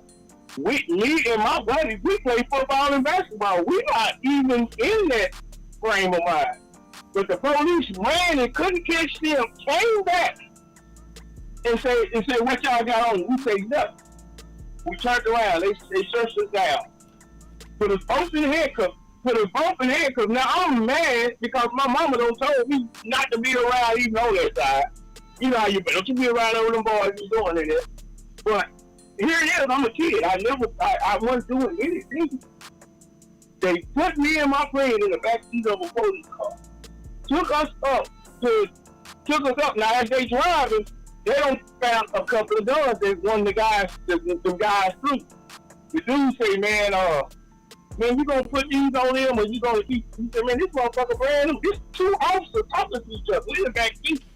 I'm not even worried about the police. I'm worried about my mama finding out.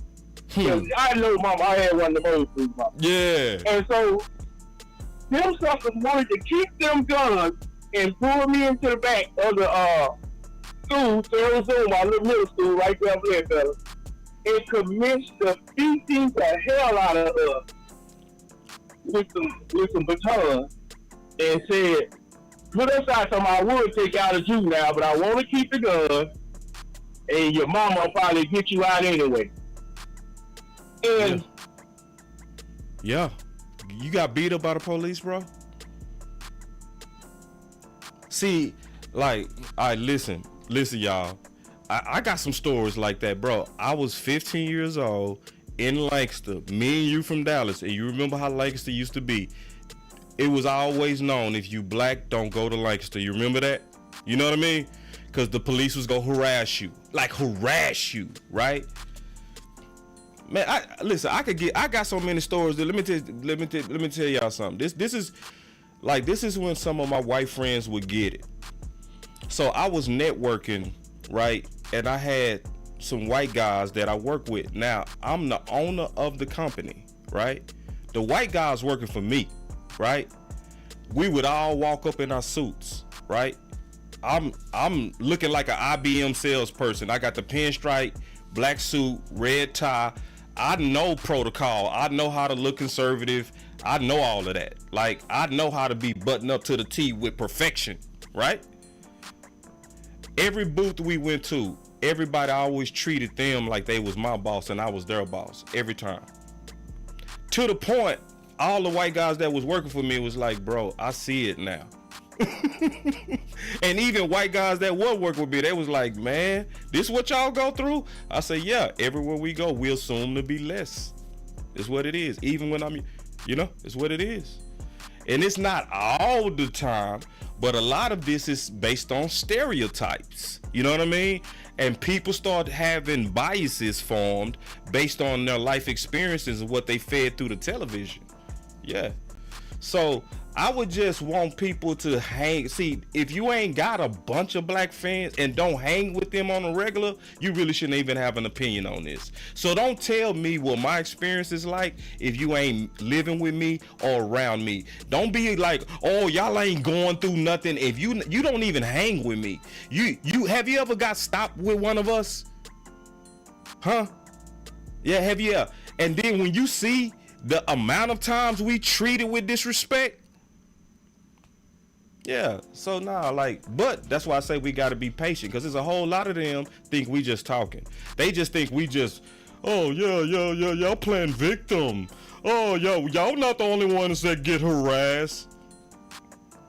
Yeah, I'm talking about walking across the University of Houston, bro, getting stopped and frisked at the university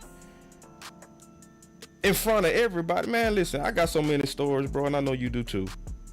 All right, hold on real quick. All right, hold on. Something happened to the phones. Hey, y'all, I lost all them phone calls, bro. So y'all got to call back. Oh, no, I didn't. No, I didn't. No, I didn't. I still got the calls. All right, here we go. Y'all give me 1 second. All right, Big Santana, I don't know what happened, bro, but I think my phone dropped out. All right, but we're going to take some more calls. Boss Cowboy Sports.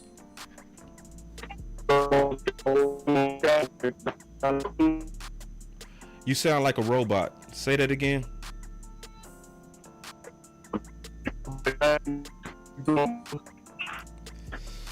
Man, I'm sorry, bro. I can't hear you, bro. I'm gonna give you one more chance. Go for it. You hear me now? Yeah, I hear you a little bit. Say it. Try again. Dallas Cowboys.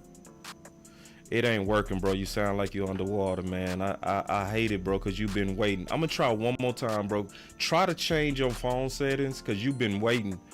Try to change your phone settings. Like, if you're on Bluetooth, get off the Bluetooth. Like, put the phone directly on your ear. It might come up better. Try that. Alright. Yeah, I'm on regular phone now. You still sound muffled. Go ahead and ask your question, because you've been waiting, bro. I ain't gonna just kick you off because of the production ain't beautiful. But just go ahead and try to get it in and I'll address it. Okay, I'm gonna say, like the difference between Grier, I believe like Grier, he's like, back in the days, he's like a real quarterback. Bro, I'm sorry, bro. Like, I apologize, bro. I can't hear nothing. I apologize, bro. Let's just try it again from another phone later.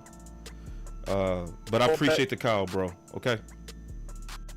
I really tried, man, because he was waiting, bro. I want to be courteous to everybody, bro. So we gonna go to the next call. We got all right. We still got the phone lines open. I just opened up the phone lines too. Boss Cowboy Sports. You on Boss Cowboy Sports? Yeah, Boss Cowboy Sports. Can you hear me? Yeah, you also you underground too, bro.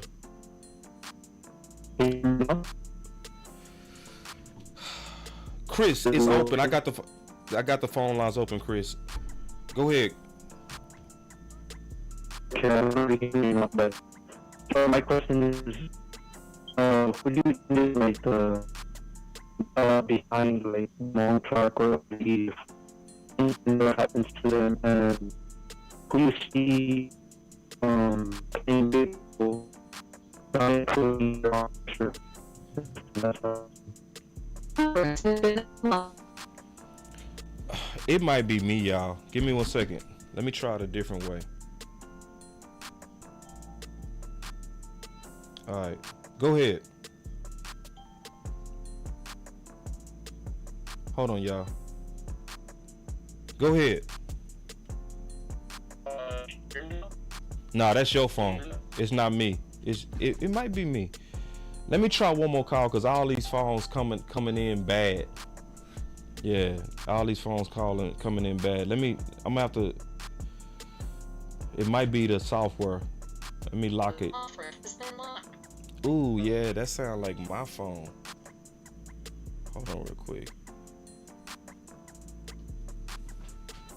Y'all give me a second. I'm trying to figure out how to. Yeah, I think it's my phone because the fact that nobody was talking, but it still had that. Let me do this, y'all. I'm gonna restart it. I'm gonna have to boot everybody off. I apologize. Let me just restart it. That might fix it. You know how it is. Old school, blow in it. But I ain't going nowhere, man. I'm gonna sit back, man. Like I said, I'm rebooting it. So I'm rebooting it right now. So I'm chilling, y'all. I ain't rushing. I got another show coming on at 8 o'clock. I'm gonna be camping out, just chilling real quick.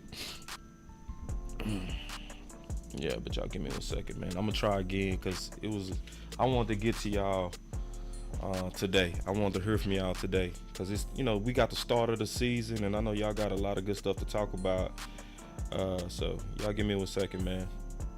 And then I appreciate y'all hanging out with your boy, man. So what was say? Wait. What was say? You spitting too much knowledge. The feds tapped in. Yeah, man. Like,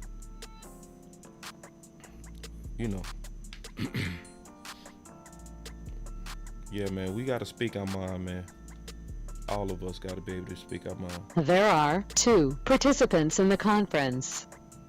All right, that sounds better. And everybody came on back. All right, Chris, we got you. Hold on, Chris. Chris, hold on, Chris. All participants are muted, and they can unmute themselves. All right, here we go. All right, Chris. The conference has been unlocked. All right, go for it. We got the phones back open. Hello?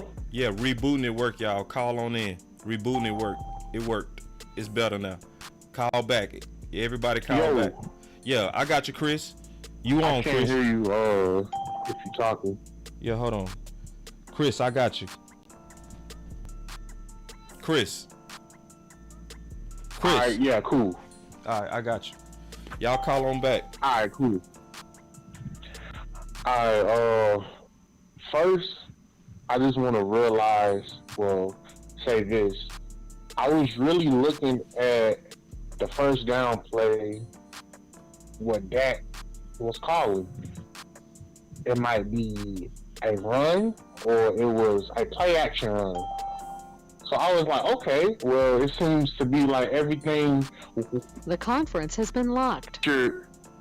Off the run. So I was really looking at that. And I was going to say, do you think this could possibly be the start of that Drew Brees and Sean Payton duo to where they're on the same page and that could be like their own field coach? Like, how do you feel about that? That's you exactly right. And they said that multiple times that Dak is go control the offense. CeeDee Lamb talked about that in his interview. Mike McCarthy talked about that in his interview, where they said Dak has more control of the offense, and that's why the preparation for Dak was different than other quarterbacks. The preparation was Dak was more mental, to where it was literally him versus the other defensive coordinator. That's how much control of the offense he's in. And so Mike McCarthy, being a good coach, in my opinion, a great coach, is preparing Dak's mind, you know, to actually own the offense. And this is the benefit of that. You can execute faster when you don't have to wait for approvals from coaches. When you see something, he can attack it. And then because it's a clock in between each play. And you want to sometimes be able to catch people in bad packages and take advantage of it. Let's say if it's a safety out there that's weak, right, or injured, well, now Dak can speed the game up, call his own plays, and keep attacking that dude. Yeah, So it's and this is also showing that Mike McCarthy is being true to what he said. Remember, Mike McCarthy said, "I'm not trying to be known as the best play caller. I just want to win." See, the difference between him and Mike McCarthy, Kellen Moore wanted the play call clout. He wanted the play call clout. Mike McCarthy will delegate it to somebody else like Dak if it can help the team be more efficient. So what we seeing, in my opinion, is a coach who is truly putting the team first, versus last year we had an OC that was subtly putting himself first. Right. And I do feel like that's the only aspect of Dax is he hasn't had that coach that will, hey, we're gonna put you in the best, all the time. I feel like they didn't really he hasn't had that. So I do feel like that's probably like one of like the only aspects that he's been missing, and I feel like it's gonna pay him off good. I really do. Yeah, nah, man, you right, bro. And appreciate the call. Real good call, big dog. All right. Hey, and then we got 317 likes, man. Appreciate that, y'all. Man, y'all give yourself a hand. All right, we're gonna take the next call. Yeah, man. Boss Cowboy Sports, let's go. What's going on, boss? Man, chilling. What's happening, boss? How you doing? Good. I'm good, bro. Man, super exciting times. I just want to temper some expectations, I think, for the Trey Lance move, because I see the Dak haters getting overly excited. We do got to keep in mind, that the Niners gave up 3 first-round picks for this guy, and they said, no, thank you. And it wasn't even a competition at camp. Before camp started, they were like, Trey Lance, you're competing for the second spot. And he didn't achieve that. I don't want to poo-poo the trade, because it's cool that we got him, and it's a new beginning for him. But, it's looking more like a Paxton Lynch type of situation, I feel. Where we were so excited to try to get Paxton Lynch, and then we never got him, and then he was just kind of a journeyman and quickly out of the league. I hope that's not the case for Lance, because, he does have a elite skill set, athletic-wise. That's that. And then also I would stick with Cooper Rush. Cooper Rush has been in the fire. He's done his thing. Will Grier, last week was a completely different quarterback. If he showed any of that last week, maybe this trade doesn't happen. But I am interested to know, Dak calls these plays, and the first 10 plays, it felt like he did a great job of getting him in rhythm. And what were the first 10 play calls last week? And I would love to see that comparison. I'll probably do that homework myself later on. But yeah, that's all I got, boss. Is this Spock? Is this Spock? Is this Spock? Is this what? Is your name Spock? No, it's Ali. Ali. Oh, this Ali. What's up, Ali, man? Finally get to hear from you, man. What's happening? Oh, yeah, man. Yeah, I know. I was glad I got in. Yeah, man. I've been seeing you on the channel for a while. You know what I'm saying? So let me, very good insight too, bro. I love everything that you said. And the thing about those people that's getting excited about, and I locked your name too, man. So I got you saved now as Ali. So next time you call, I'm gonna say, what's up, Ali? But right on. Those people want revenge from Romo. It's just we can't do nothing about that. I so mean, it's just crazy. at the end of the day, I was a diehard Romo fan too. But Yeah. when Romo gave that little speech where he's like, "Hey, I'm handing the baton to Dak," that's where I was completely off Romo and I was on to Dak. I was like, this is just a clear changing of the guard here. There's no point of, pressing something that doesn't exist. Yeah. So yeah. Yeah. And just thank you for being one of the mature fans. We need more people like you. You know what I'm saying? We need the mature fans, the people that like Romo, love Romo, but then also respect the current quarterback. They're like, still don't understand how people still tripping on that. But appreciate the call, Ali.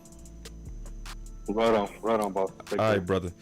Yeah, man. I've been wanting to talk to Ali for a minute, man. He always leave real good comments, and I see Queen in the building. Queen, we got the phones fixed now. Just letting you know, we got the phones fixed. I know you've been saying that. You said that before. So now we got a system to where if you call in, you'll be able to be in the queue. So, good to see you, Queen. Queen from Dallas, too. Take another call. Yes, Spock, he did sound like you, bro. I thought it was you. I knew it wasn't you because you wasn't cussing. Boy, Spock, you be cussing, man. Boss Cowboy Sports. Hey, this B-Bird. B-Bird, what's going on? That's my first time calling you since you got the new phone system, man. I know. Oh, man. It took too long. It was, stuff techy, man. I got to figure out plan Bs, especially with soundboards and stuff like that. Yeah. It's just, now you do cuss a lot, Spock. You do, bro. You do. Go ahead, though, B-Bird. Hey, so I did want to touch on something because I do just want to tell you that I appreciate you touching on some subjects that other people probably would touch on. Yeah. So one of the things I'll tell you that is that this Dak can't read defensive thing.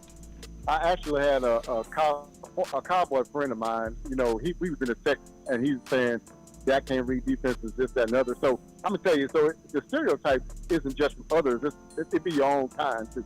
Oh yeah. So I mean, some of us do the same thing. We repeat those same things that we hear because So I told people how images are really important. I was telling my family that. And then I told them, I said, so I had my family close their eyes. I said, right now I want y'all to think of a portrait of Jesus Christ. And they all close their eyes and thought of Jesus Christ. And I open it up and I say, how many of y'all saw a white man? And they raise their hand. Because that's how important images are. Because we've been having this white Jesus up everywhere. So in our minds, in the back of our minds, that's the photo that comes up first. Yeah. So we got to watch the imagery, and because it's powerful, right? It is. And so, me and my friend, I actually had to step away from that conversation because I don't want to lose no friendship over that, right? And so I just kind of stepped away from that conversation. But what I did show him is data that was contrary to he's talking about I feel like. I said, I don't do feels. I do data. Right. So if you don't tell me what you feel like, you tell me what you see and prove it to me in data, and then if you prove it to me in data, then I can actually, understand what you're saying, and you may be able to convince me. But I saw some stuff against the blitz, how Dak was against blitz reading and how he ranked and stuff, and he had no comeback. And I said, man, look, don't come back to me with how you feel about stuff. Right. This isn't 1990, man. We have information available to us now via the internet that we don't have to speculate on things anymore. And I won't be in conversation with people that don't have the level of Cowboy fandom that we have, that watch YouTube and all that other kind of stuff. Because really, those guys are really basing it off of ESPN, First Take, Undisputed quote. And I'm just not into that, man. That's not the level of fan I am. No. And I'll tell you this. I'll tell you this too, boss. Another thing on that is one of the things that kind of gets thrown around is, when you talk about imagery again, it's like, so when you talk about a white athlete, it's like how hardworking they are, first in the gym, last to leave, study the playbook, know the playbook in and out. Those are the things that we get when we talk about white athletes. When we talk about black athletes, it's naturally gifted and they're so athletic, blah, blah, blah. Well, this is what I told my son. I said, so which one would you want as an employee if you Apple or if you Google? You want the hardworking, the first in. I said, they give them traits that can work anywhere. They give us traits that can only work on a football field or an athletic arena. Yeah. And I said, so that's why I don't like that imagery. And I can tell you what who I was pulling for this year. That white cornerback that was trying out at the West Collar. Because I don't want to know. There's no position that should ever have a color barrier to it. Right. I mean, none. Yeah, like white corners. Exactly. It shouldn't be no stereotypes. Yeah, that's right, white corner. If that dude balling, just judge him based on him. On him. And so last year, man, I had my wide receivers in my fantasy football league. Well, the year before last, I can't remember the white wide receiver from Minnesota, but it was him and Cooper Kupp. And then somebody said, man, why you get them? Because they produce. What are we doing here? It's about production, man. This is a merit-based thing. And so I don't look at all those other kind of things, man. And so that's all I have on that, man. I do appreciate you touching on that. No, let's talk about it. Let's talk about it. I don't want to rush you on that, bro. It's a very, very important conversation, bro. Because white folks also deal with stereotypes. See, when we talk about stereotypes that's happening about blacks, you know what? A lot of whites get offended. They get like, oh, we go through stuff too. We know. But when it's time to talk about your stereotypes, we gonna talk about it. It's our time for right now. You know what I mean? But yeah, like for instance, like you said, like remember Dion was like, oh, that white boy moving. Yeah. You remember that? Yeah. Yeah, I do. Yeah, because he ran a 4.3. You know? Yeah. You know, and so it's like it's the same thing. Like, and I know this for a fact because I got black friends, a lot of them. It's a lot of black people that didn't want Luka Doncic for the Mavericks. They didn't want him. Yeah. They didn't want him, bro. Yeah. You know why? They felt like because he was white, he wasn't a dog. You know what I'm saying? Yeah.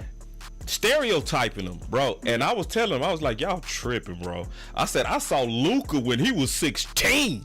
You know what I mean? Yeah. So that's why you right. It's about our stereotypes. Yeah. What I told somebody recently, I told him that I said, man, it seems that racism don't necessarily hurt you. I want you to hear it because I want to make it sound like. Man, you breaking up, man. It might be my phone again. Yeah, B-Bird. Say that again. Yeah, go for it. Can you hear me now? Yeah. I said racism doesn't necessarily hurt you. I say discrimination does. So, you know, me not getting a job because of who I am hurts me, hurts my family, hurts me economically. The racism doesn't hurt. That hurt my feelings, but it doesn't hurt me any other kind of way. So the discrimination is what does it. It's not necessarily racism. Yeah. Yeah. Well said. Are you still there? Can you hear me? Yeah, I'm here. Can you hear me? Yeah, I can hear you. Can we move to a little bit of football? Let's go. Okay. So I want to ask you a few things about Trey Lance, man, because I'm not on this thing, and I'll tell you why I'm not. I don't like the way they treat that, the front office does. I still think they treat Dak. They don't treat him like he's a franchise quarterback. They kind of treat him like he's still a fourth-round pick, man. And even in negotiation with him, they negotiate through the media. They negotiate through the media with him, whereas you see these other quarterbacks out there, it's quiet. Next thing you know, it pops up. Dude signed the guy from the Chargers signed $200 million contract. You know, Josh signed $200. These guys are signing contracts and they're not running them through the mud. The Joneses do. And so they just, to me, and now they're bringing in Trey Lance. I don't know what this means for Dak.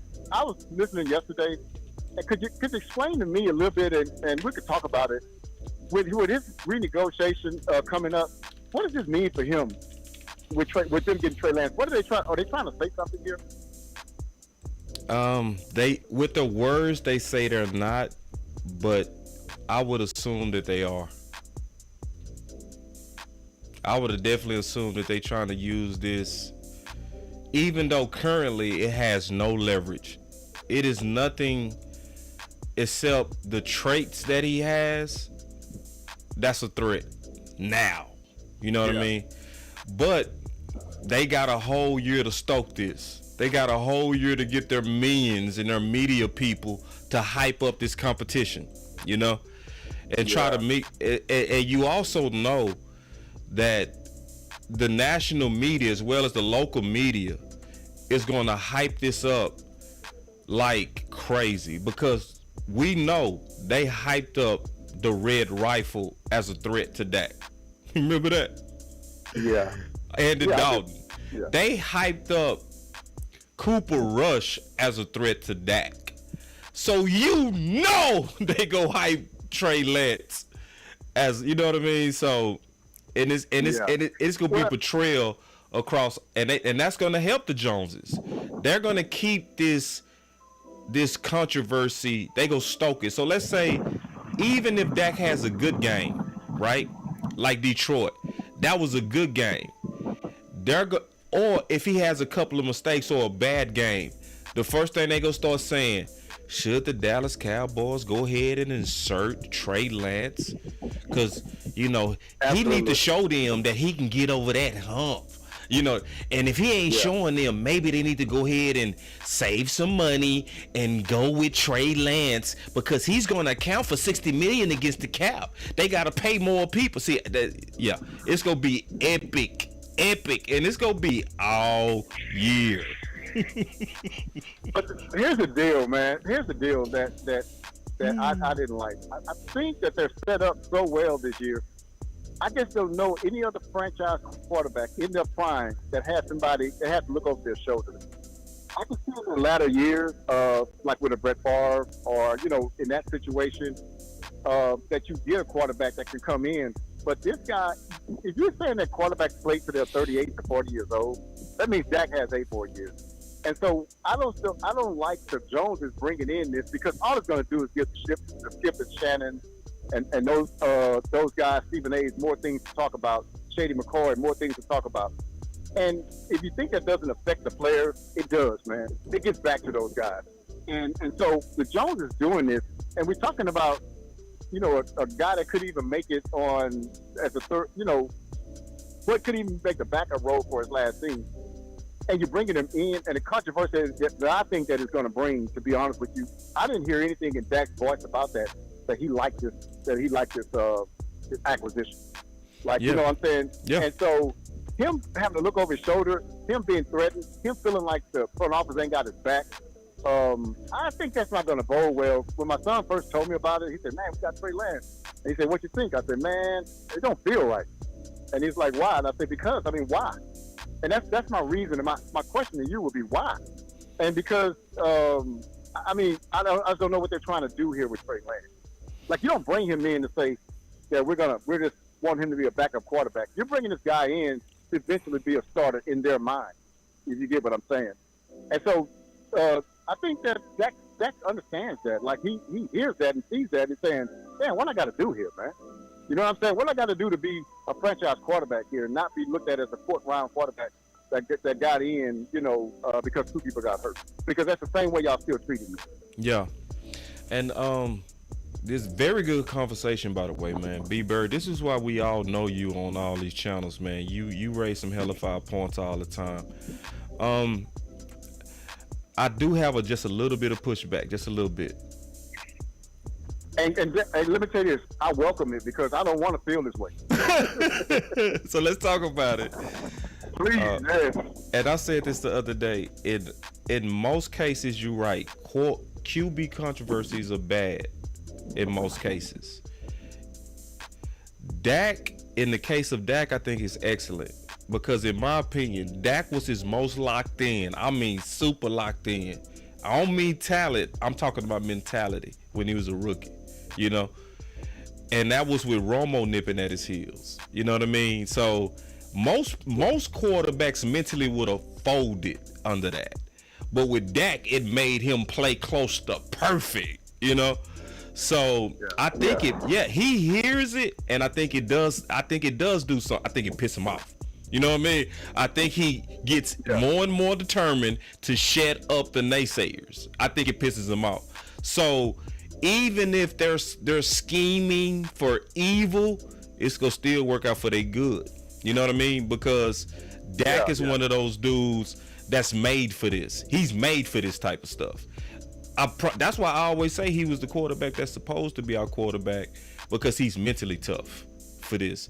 And then if it's about football and not the politics, not the negotiations, not the leverage for contracts, if it's about football, I do want Trey on my team. For instance, let's say if Dak went down, thumb injury. It's November, right?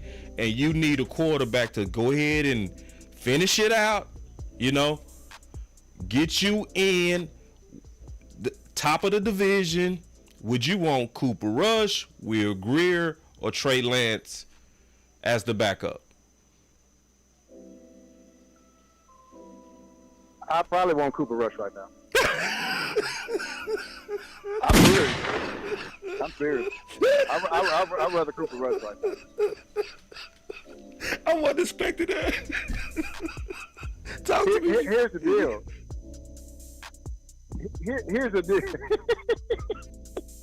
Go ahead, Big Bird. Go ahead. I wasn't expecting that. Well, here's the deal. In 2 years, I probably want Trey Lance. Okay. You see what I'm saying? Because he has to grow. But right now, if you had to win a game this game, you give me Cooper Rush.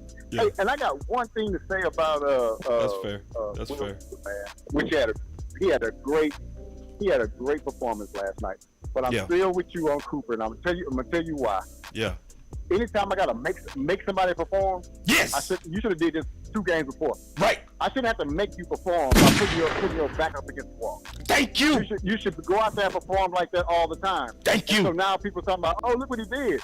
No, because you make him comfortable again, he's gonna go back to doing crazy stuff again. Yep. And so what it is that we shouldn't have to make you do that. You should have been doing that the whole time. Let it loose, man. Let it loose. These guys are trying. What they're trying to do, they're quarterbacking to preserve their job.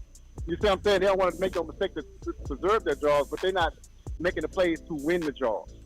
And so that's the problem. And now he did it last night, but it's too late, man. You should have been doing this. This is how you should operate as a professional quarterback, man. You go out there with, hey, I'm gonna go out there and let it all hang out, man. Yeah. That's how you're supposed to do it, man. And so I go and give it to Cooper, man. To be honest with you, not that I love him. Yeah. But the thing about it, Cooper Rush. Not that I love him, but the thing is, I shouldn't have to beat you over the head to make you do right. Yeah. You know what I'm saying? I love it. Anyway, man, I'm gonna go and let you go. Killer call, B-Bird. I appreciate you, man, and hey, I appreciate the platform too, man. Because like I said, you touched on some things that other folks won't touch on, man. I appreciate it. I'm continuing to listen. Yeah, appreciate it, B-Bird, man. Y'all clap it up for B-Bird, man. This is why we all know B-Bird, and when he come in the building, everyone else will be like, oh, what's up, B-Bird? It's always good to see somebody that know football. And yeah, most people not gonna touch on this.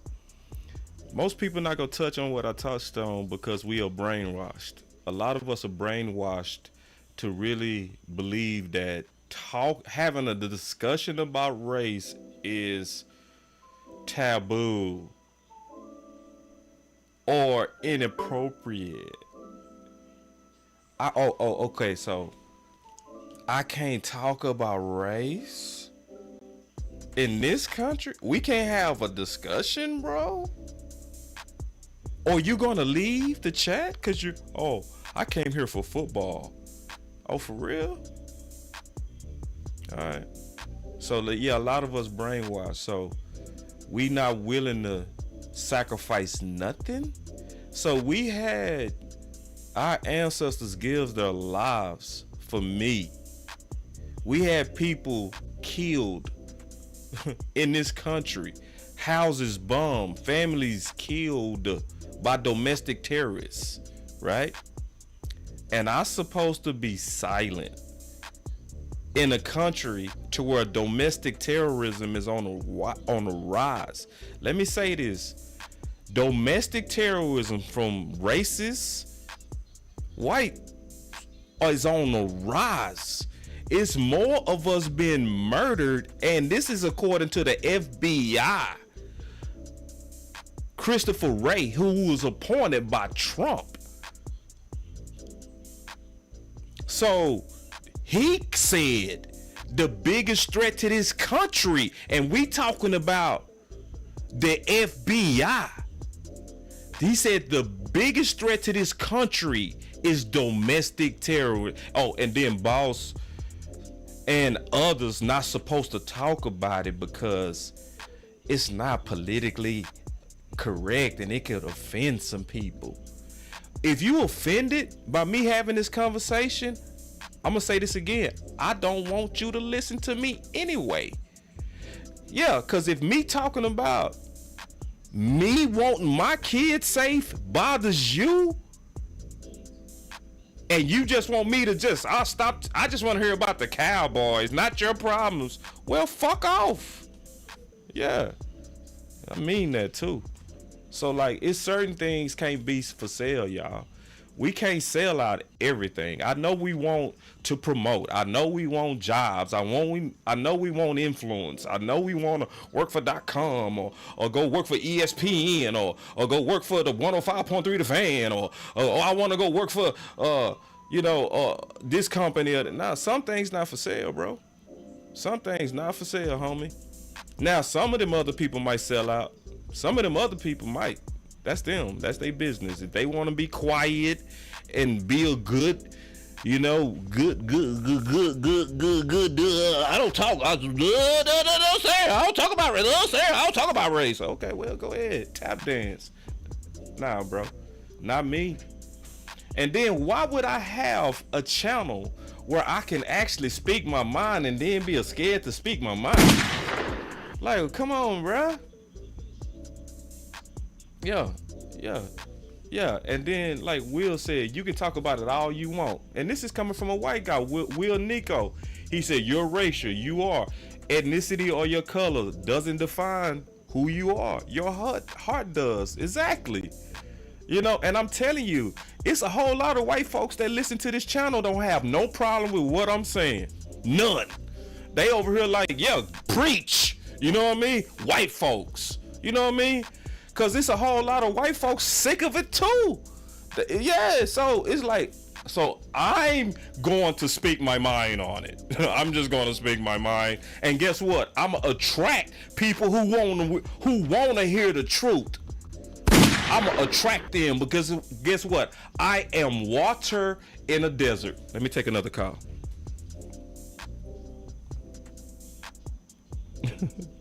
I know I'll be going off. I know. Boss Cowboy Sports. What's up? This is Dallas Cowboy 1992, boss. What's up with it, Dallas Cowboy 1992, man? How you doing, big bro? Man, I'm feeling good, man. And man, that's a great topic that you on, bro. Most people should I say, especially our people, they scared to death Negroes, man, or should I say need to grow, because it's sad, man. I mean, it's true.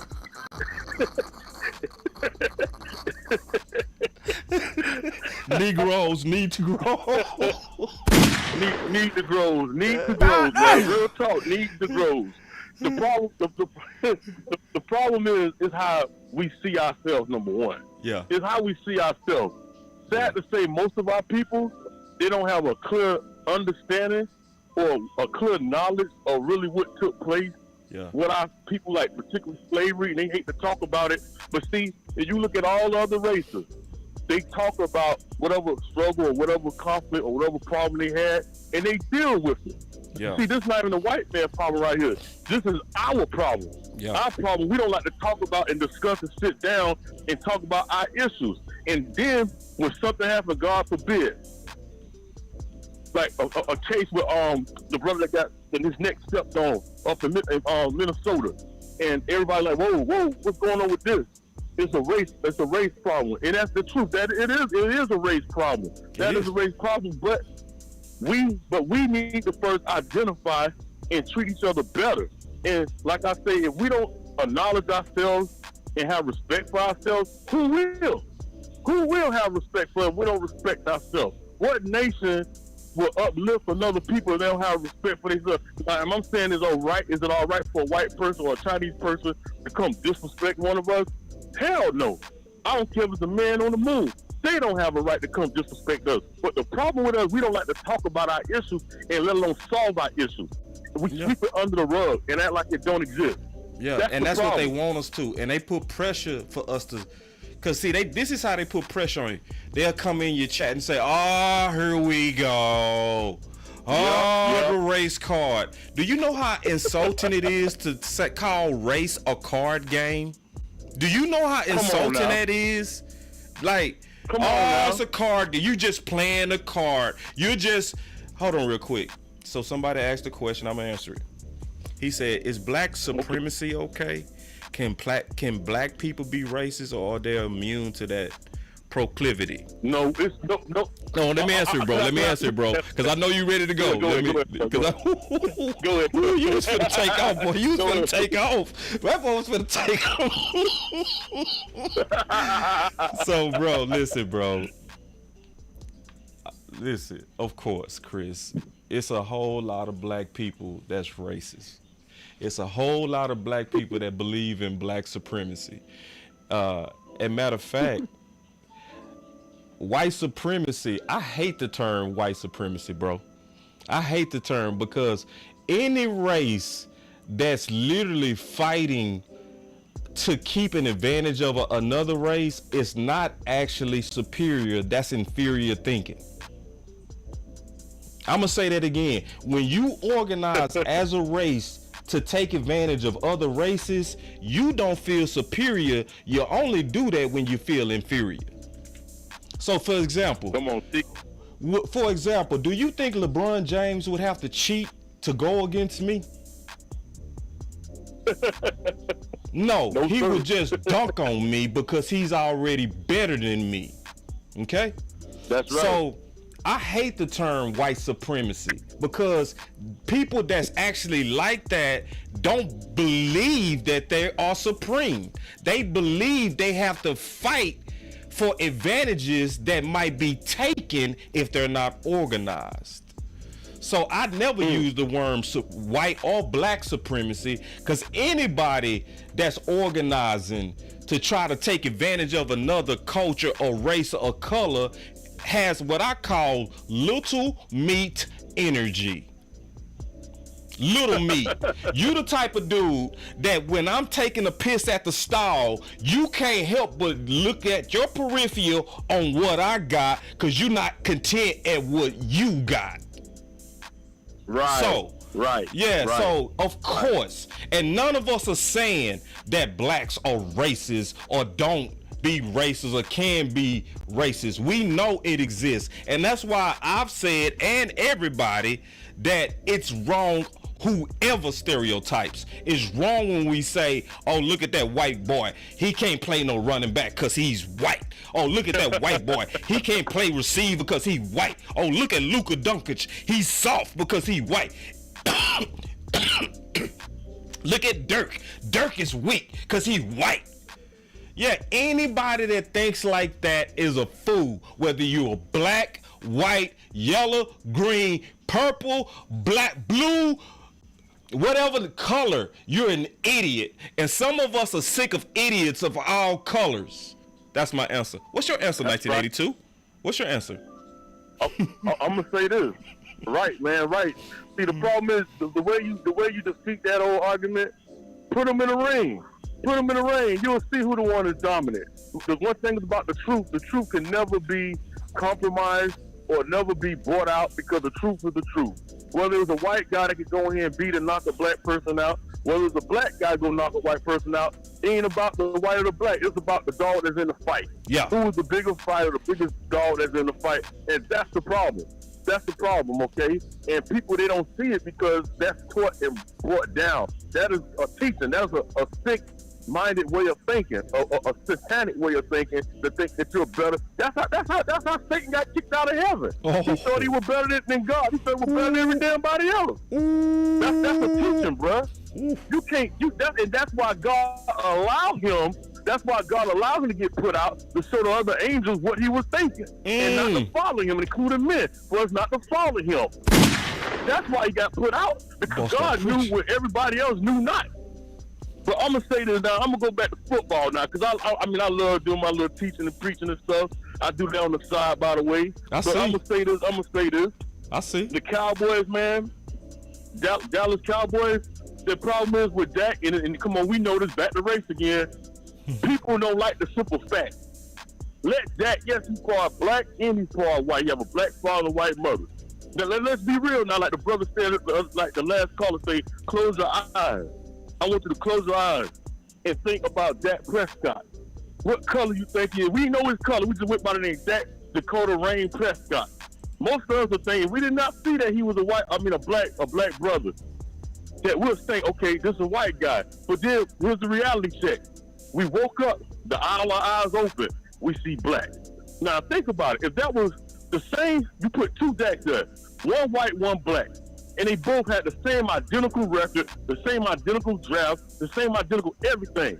They'll criticize the one that's black and say, oh, he just, he can't read defenses, this and that. But the white one, they'll say, oh, he just need more time to develop. He can do this. Just give him a little time. See, we're so quick, and let's go back to once again. They go back to once again that, oh, because you're black, you ain't all that, this and that, you're more athletic and stuff. You can't think this and that. But time and time and time again, we have been proven that when you take a black quarterback and put him as a quarterback, we can win too. But the thing is, and another thing with that is that he played for the Dallas Cowboys. Yep. He played, Dak Prescott played for the Dallas Cowboys. Yep. If Dak played for any other team in the league, he would not get this hate and scrutiny, whether he was black or white. It's just if he put that star on his head, and he so happened to be black, that's what makes it worse. And you got a split division, a split Cowboy division because, I don't like him. Some people just don't like that because he's black. I just don't like him because he can't throw, he can't read. I don't like that. But guess what? Guess who like Dak? God like Dak, number one. He wouldn't be at where he ever was for God. Number two, Jerry Jones like Dak. They can say what they want because Jerry Jones didn't like him. He would have been out a long time ago. All what Jerry trying to do, Jerry want to win. So he like to create like fire. So, Jerry like to be seen and heard. So he'll go sign a Trace Lance to put a little fire under Dak. Trace Lance is 23 years old. He got a lot of potential. That's a great way to try to motivate Dak instead of go draft a quarterback that's an unknown. Well, we can at least see some type of known with Trey Lance because we see a little bit what he can do versus what he can't do. Then go draft a quarterback. We don't know what can he do. So that's also pushing Dak because he's right now at this point, Trey Lance is a little bit more athletic than Dak, and the league is turning into that direction now. And we can see what's going on. The league is turning into an athletical quarterback situation. This ain't the 90s when we had Troy Aikman, the K Gun, Jim Kelly, Dan Marino, who sit in the pocket, and Steve Young, who was a little more athletic but can move around. But most of those quarterbacks, they were pocket passers. That era is over with, the Drew Bledsoes and stuff. We going into athletic now quarterback that can read defenses, that can run and throw the ball. Like Colin Kaepernick, stuff like that, bro. And they need to get over this black syndrome. That's what they call black down syndrome. That you see black, he's just slow. He's slow. The minute you see him, you only want to give him a chance. He's black. I already know what time it is. That's sad. That's sad. Instead of respecting Dak Prescott and where he came from and what their brother been going through, and he proving everybody wrong. And I'm going to tell y'all right now, haters, this is not only the Cowboys year, this is Dak Prescott year, because if we let Dak just sit back and run things and leave him alone, you see what he did with just a little glimpse about him calling plays. If you sit back and leave him alone, let him see what he sees, do what he do, instead of having people like Kellen Moore in his ear trying to tell him what to do. That's why Dak wasn't being successful, because they wasn't letting Dak be Dak. Let Dak be Dak by letting him think.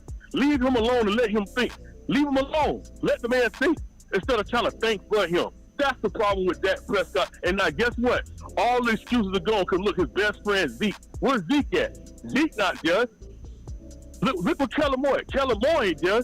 Guess what? All the pressure on everybody wants to say Mike McCarthy. No, all the pressure's on Dak Prescott. And guess what? He's not gonna fold. Dak is not gonna fold, man. He's gonna prove everybody wrong. They gonna all have to come and bow and kiss that ring. The sixth ring, by the way. The sixth ring. By not only just a white quarterback, but a black quarterback. Because guess what? He's half and half. He's black and white. So guess what? That right there gonna defeat all this right here. He's black and white. So how could you even say something? Most people that's ignorant and racist, he have a black father and he have a white mother. Come on now. You think that was by accident? It's about the human race. Exactly, bro. Thank you. Hey, bro, 1982. I hate to stop you, bro, because you cooking, bro. Wait. Hold on, 19. Let me pause you. I gotta pause you for 1 second, bro. Dracarys. All right.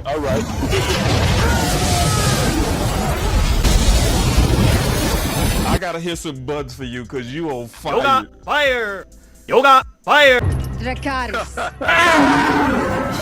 Yoga rain. All right, keep cooking.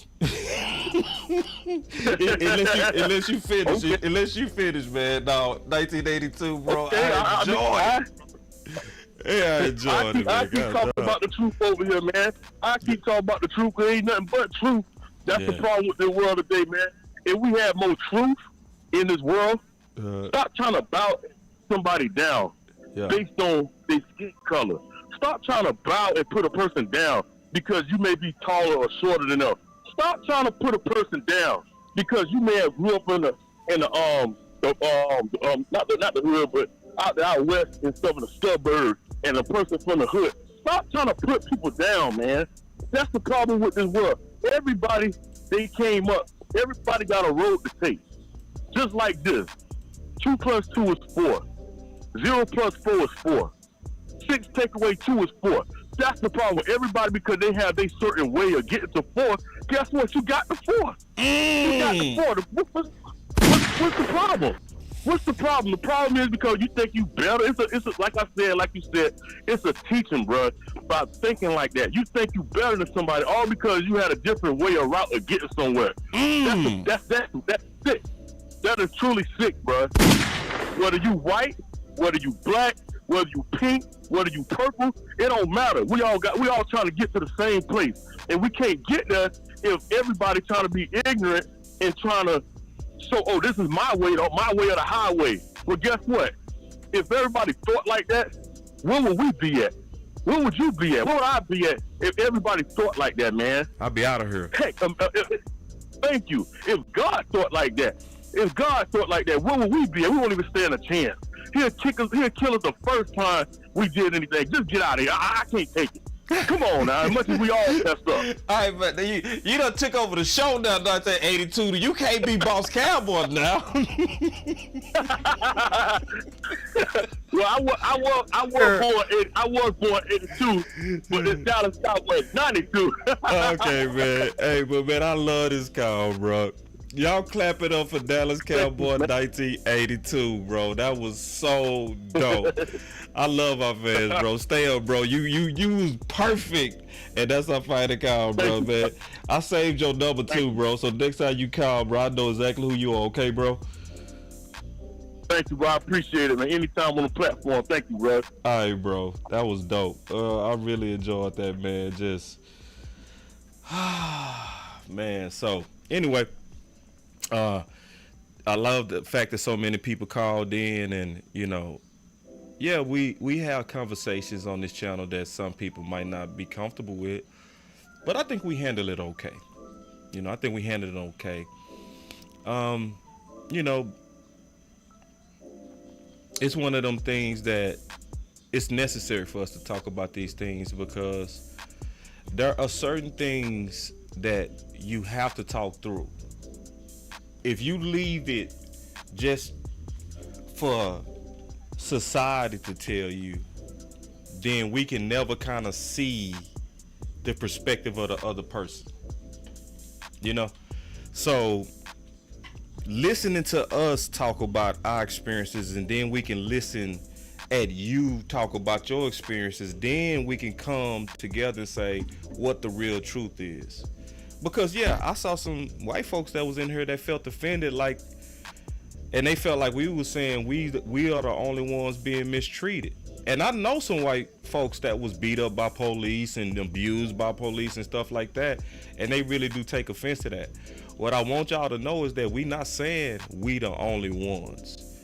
What I'm saying is it's happening far too much with us, and the data says that too. So when we talk about our issues, it's not to say that you don't have issues. It's not saying that. That's why you heard somebody say, are you saying that blacks cannot be racist and blacks don't believe in superior? Of course. Because let's take down the defenses though. Let's stop being defensive.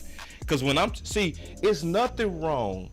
It's nothing worse than when you bring up something legitimate and then somebody just skip over it to change to them being the victim.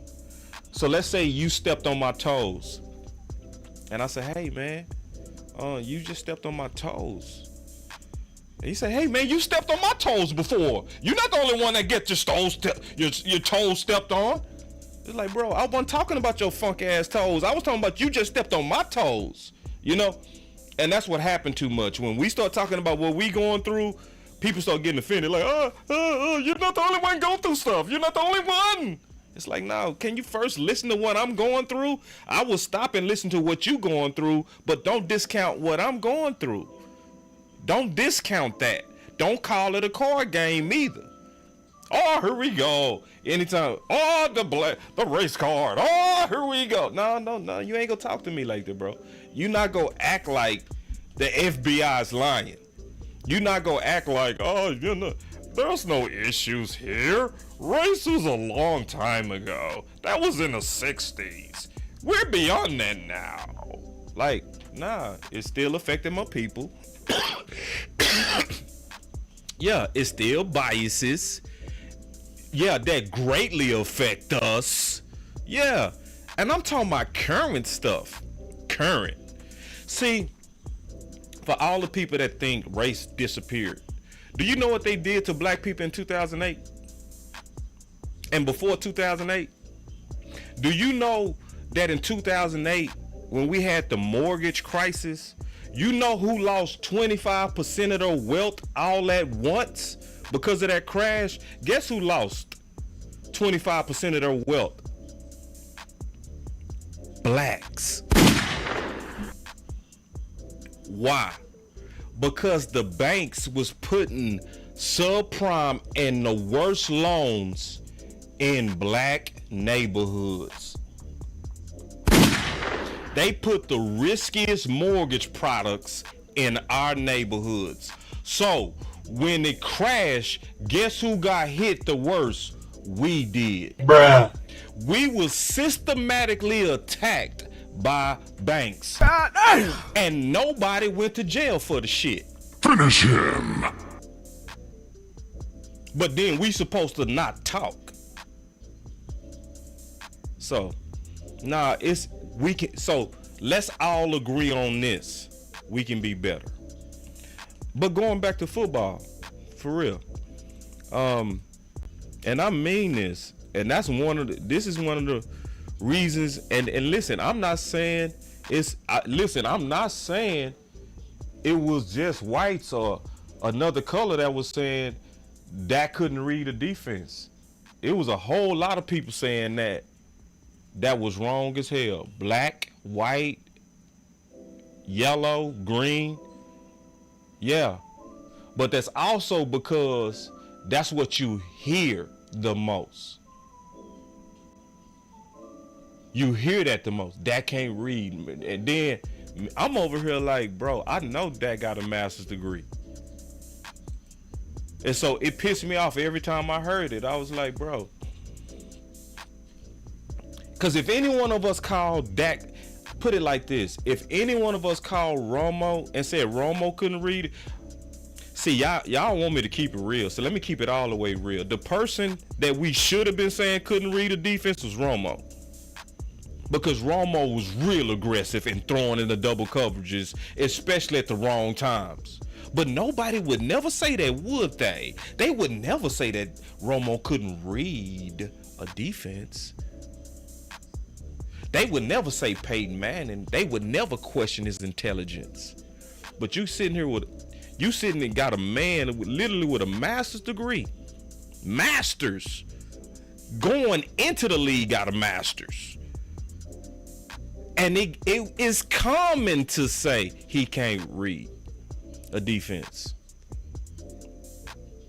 And then this man, before the whole world was thrown into a job that he never did in his life, had 2 days to prepare to be the play caller, come up with the game plan, and aced it. You can only do that when you extremely smart. So today, I want all you weirdos, whether you white, black, green, I don't care what your color is, stop saying it, Cowboy Nation. Stop saying it. I'm sick of you saying it. Whoever you are. that Dak can't read. But guess what? Some of you gonna still do it anyway. Cause you're weird. You in love with your own idea. You are likely a sheep that had a bad thought planted in your head. And you think like a sheep. You don't think for yourself. So when everybody kept saying he can't read, he can't read. And my boy say, boss, you wrong on Romo. Like, I'm just saying that from an example. When you look at Romo turnovers versus Dak turnovers in the career, it would make better sense to say it about Romo. I'm not saying Romo couldn't read a defense. I'm saying it would actually make more sense to put that on him than even Dak, because Romo had way more interceptions than Dak. And I'm talking about by a lot. And one of the main things to determine if a quarterback is struggling to read a defense is how many times was he tricked by that defense. So it gives us a chance to talk. It gives us a chance to talk about things that need to be talked about. And I'm talking about it today. That I'm sick and I'm tired, and I'm going to tell it that it should be a whole lot of people, again, apologizing to Dak. And then I'm gonna go here. I like this one. I'm gonna take this. Y'all think I won't go take this? He said, "Why do they keep voting for Democrats?" So he talking about blacks. So, and I see the issues with Democrats, but guess who else I see the issue with? Republicans. I see issues with both sides. Guess what Boss is? Independent. Boss is independent. Boss is not a Republican or a Democrat. Boss is independent. Because guess what? Guess who get all of the attention from presidential candidates? Independent swing states. Why do you think they spend so much time in Florida? Iowa. Huh? Because you actually have to earn their vote. They don't just give it to you. They don't just sit in the camp and say, I'm Republican, I am Democrat, I'm camped here. No, when you are independent, that means I sit back and I'm going to listen to everybody. And then I'm going to make my decision. And to answer that question, the reason why so many blacks are Democrats is because the Republicans switched from being the Southern Democrats to the Republican Party after the Johnson bill, the Civil Rights bill. And what happened is, you can look this up. This is all factual, what I'm talking about. Nixon ran a strategy called the Southern Strategy, okay? And in the Southern Strategy, he knew, based on the Civil Rights bill, that it left a void to where you could actually capture the angry Southern Democrats who was racist, right? So the Southern Democrats was racist. They was, right? The Dixiecrats. See, I know my history. I do. Like, I know my history. So then Nixon campaigned on that, and they still campaign that the same way to this day, to where politicians talk about race in dog whistles. So for instance, that's why Ronald Reagan talked about the welfare queen. See, that was an insult to us. And that's why they put, so this is what's going on with blacks, with Democrats versus Republicans. Blacks are torn between having these horrible programs that's bad for our community. Like, some of these programs are bad. Like Section 8, all of these big government programs, they tear up the black community. Yeah, bad. And we understand that. But then you also have, now we got to make a decision to where you have a president to say it was good people on both sides. And you're like, wait, so who do I stand with? The people that's breaking down the family, or the people that's actually standing with domestic terrorists? It's a hard decision. So what I'm going to do is I'm going to be independent. I'm going to just say I'm going to have to pick the best of these two evils. But I'm not riding with either one. And I think, and I'm gonna tell all black people this, I think no black people should be a Republican or a Democrat. I think if you black, you should be independent. Period. Because because now you making both. See, because black people, I'm gonna tell y'all straight up. I'm gonna tell all my black people, y'all got duped too. We all got duped. Anybody that voted. Listen, I need to start a political channel. That's what I need to do. I'm gonna just start a political channel, because see, now I'm going too deep. I'm way off of football right now. But hey, y'all let me know. Maybe I should start me a political channel. Maybe I should start me a channel where I just speak period about issues. Maybe I need to just start me a whole nother channel. But nah, but I'm gonna answer that question. See, that came from a white guy. That's a good question. Cause see, that's like, what y'all doing? What y'all doing rocking with them Democrats? Because 90% of us vote Democratic. We vote with the Democrats. We do. But a lot of that is because of that Southern strategy. It is. Yeah. And then think about it. If you watching the Georgia governor sign a new bill with the plantation painting, a plantation painting over his shoulder as he's signing the bill, that's sending a dog whistle to racists. And it's like, yeah, I like your Republican policies, and I really do. I'm a conservative. Like, I know what I am. My principles are conservative. Yes. But it's hard to stand with people when I know you be like tap dancing with racists. Nah, I ain't finna rock with that. Cause I already know I want limited government. Yes, I want limited government. I know my principles are Republican. I know it. I know I want a strong defense. That's Republican. Yes, that's Republican. I want a strong defense. I want you to be scared to test America. Yes, I do. Yes, I'm not a dumb brother. I research this stuff and I stand independent.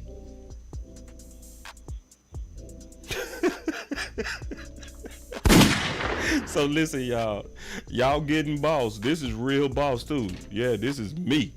You know what I mean? But you go get the whole me. I like Clarence Hill said that. If you go come to this channel, you go get me. You ain't gonna get no half me. You go get me. You know what I'm saying? I'm gonna tell you how I feel, bro. And my boy say boss mindset, talk boss, new channel. Bro, I've been honestly thinking about it, bro. I really have, bro. I've been thinking about starting a channel, honestly, and I've been wanting to call this channel The Independent. I'm serious, and I wanna teach us, whether you black, white, whoever you are, to think independently. Stop being a sheep. Stop telling people how to hit. Like, I don't want to stand with one party. I don't. I want to stand right there and that's it. Yeah. Yeah, and we can talk about it. See, these are real good discussions. These are good discussions. I want to stand independent. That's what I want to do. Yeah. So anyway, back to what I was saying, and going back to what I was saying, and then I'm out of here. Just a lot of people need to apologize to Dak. And I'm going to put that pressure on y'all too. I'm putting that pressure on y'all. See, because y'all was loud. All you Dak haters, all you people that hate him, that's Dallas Cowboy fans, all you people that create Facebook groups against Dak, it is the weirdest stuff in the world. It's people that got whole channels dedicated against Dak.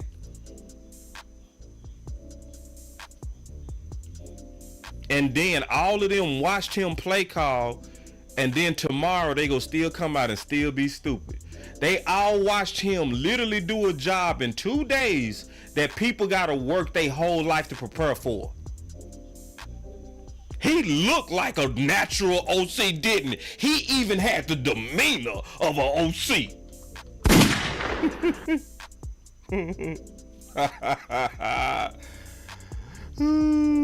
Yeah, big chank. I don't know. Yeah, it's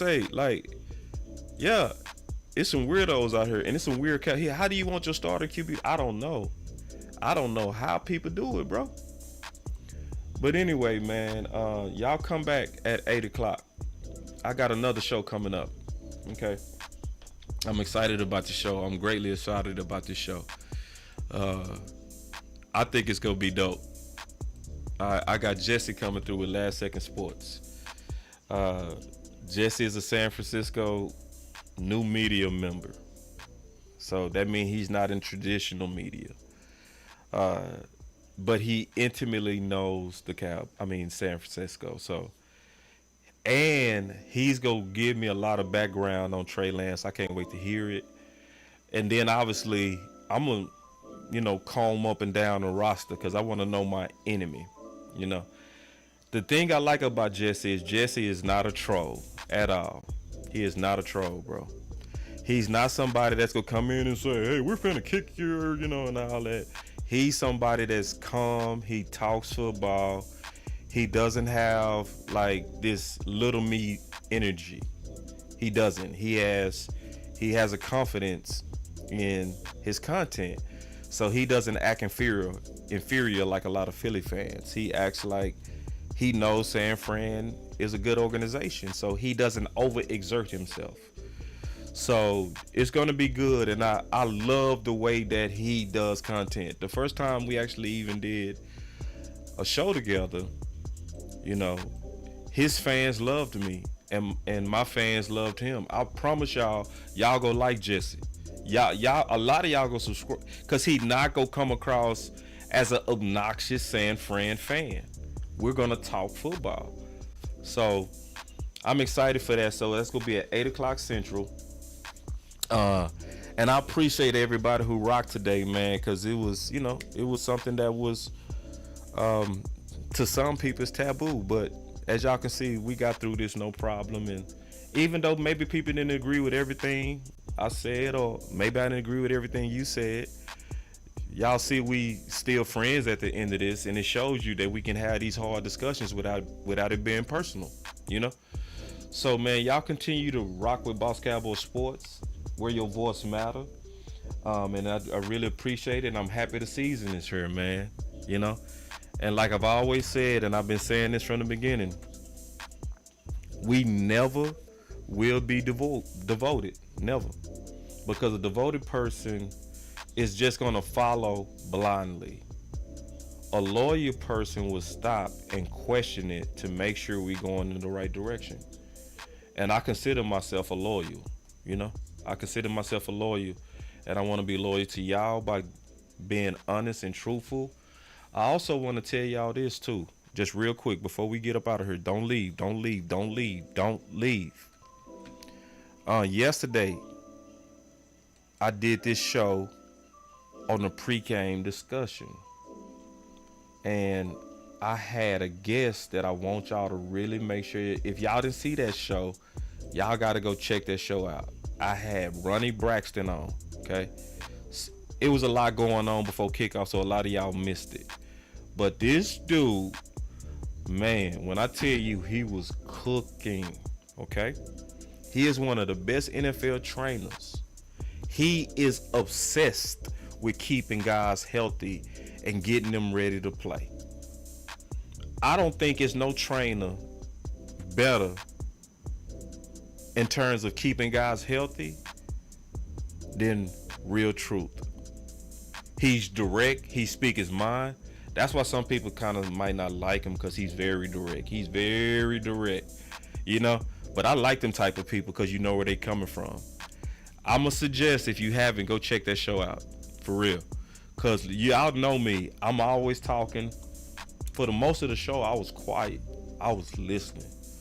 Because it was that good. So I just wanted to say that. So come back at 8. And if you haven't, and if you chilling, watch that show. Because I think it was one of the best shows, period, from Boss Cowboy Sports and what Real Truth came out with. So anyway, man, I love y'all, man. Y'all stay up. It's Boss Cowboy Sports, where your voice matter. Boss Cowboy Sports, where your voice matters.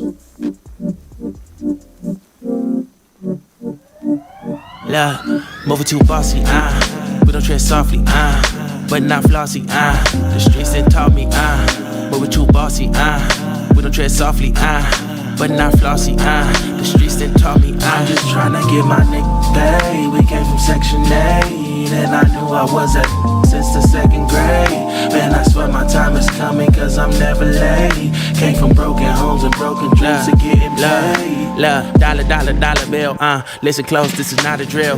Cause hungry trying to get a meal. I've been in light, who gon' pay a bill? I've been in action, been in traction, surplus with niggas lacking, shining light but still be blacking, red lights will stop the action, green to go, even when it's slow. Higher heights to balance out the lows. Can't ride the wave cause you ain't got a boat.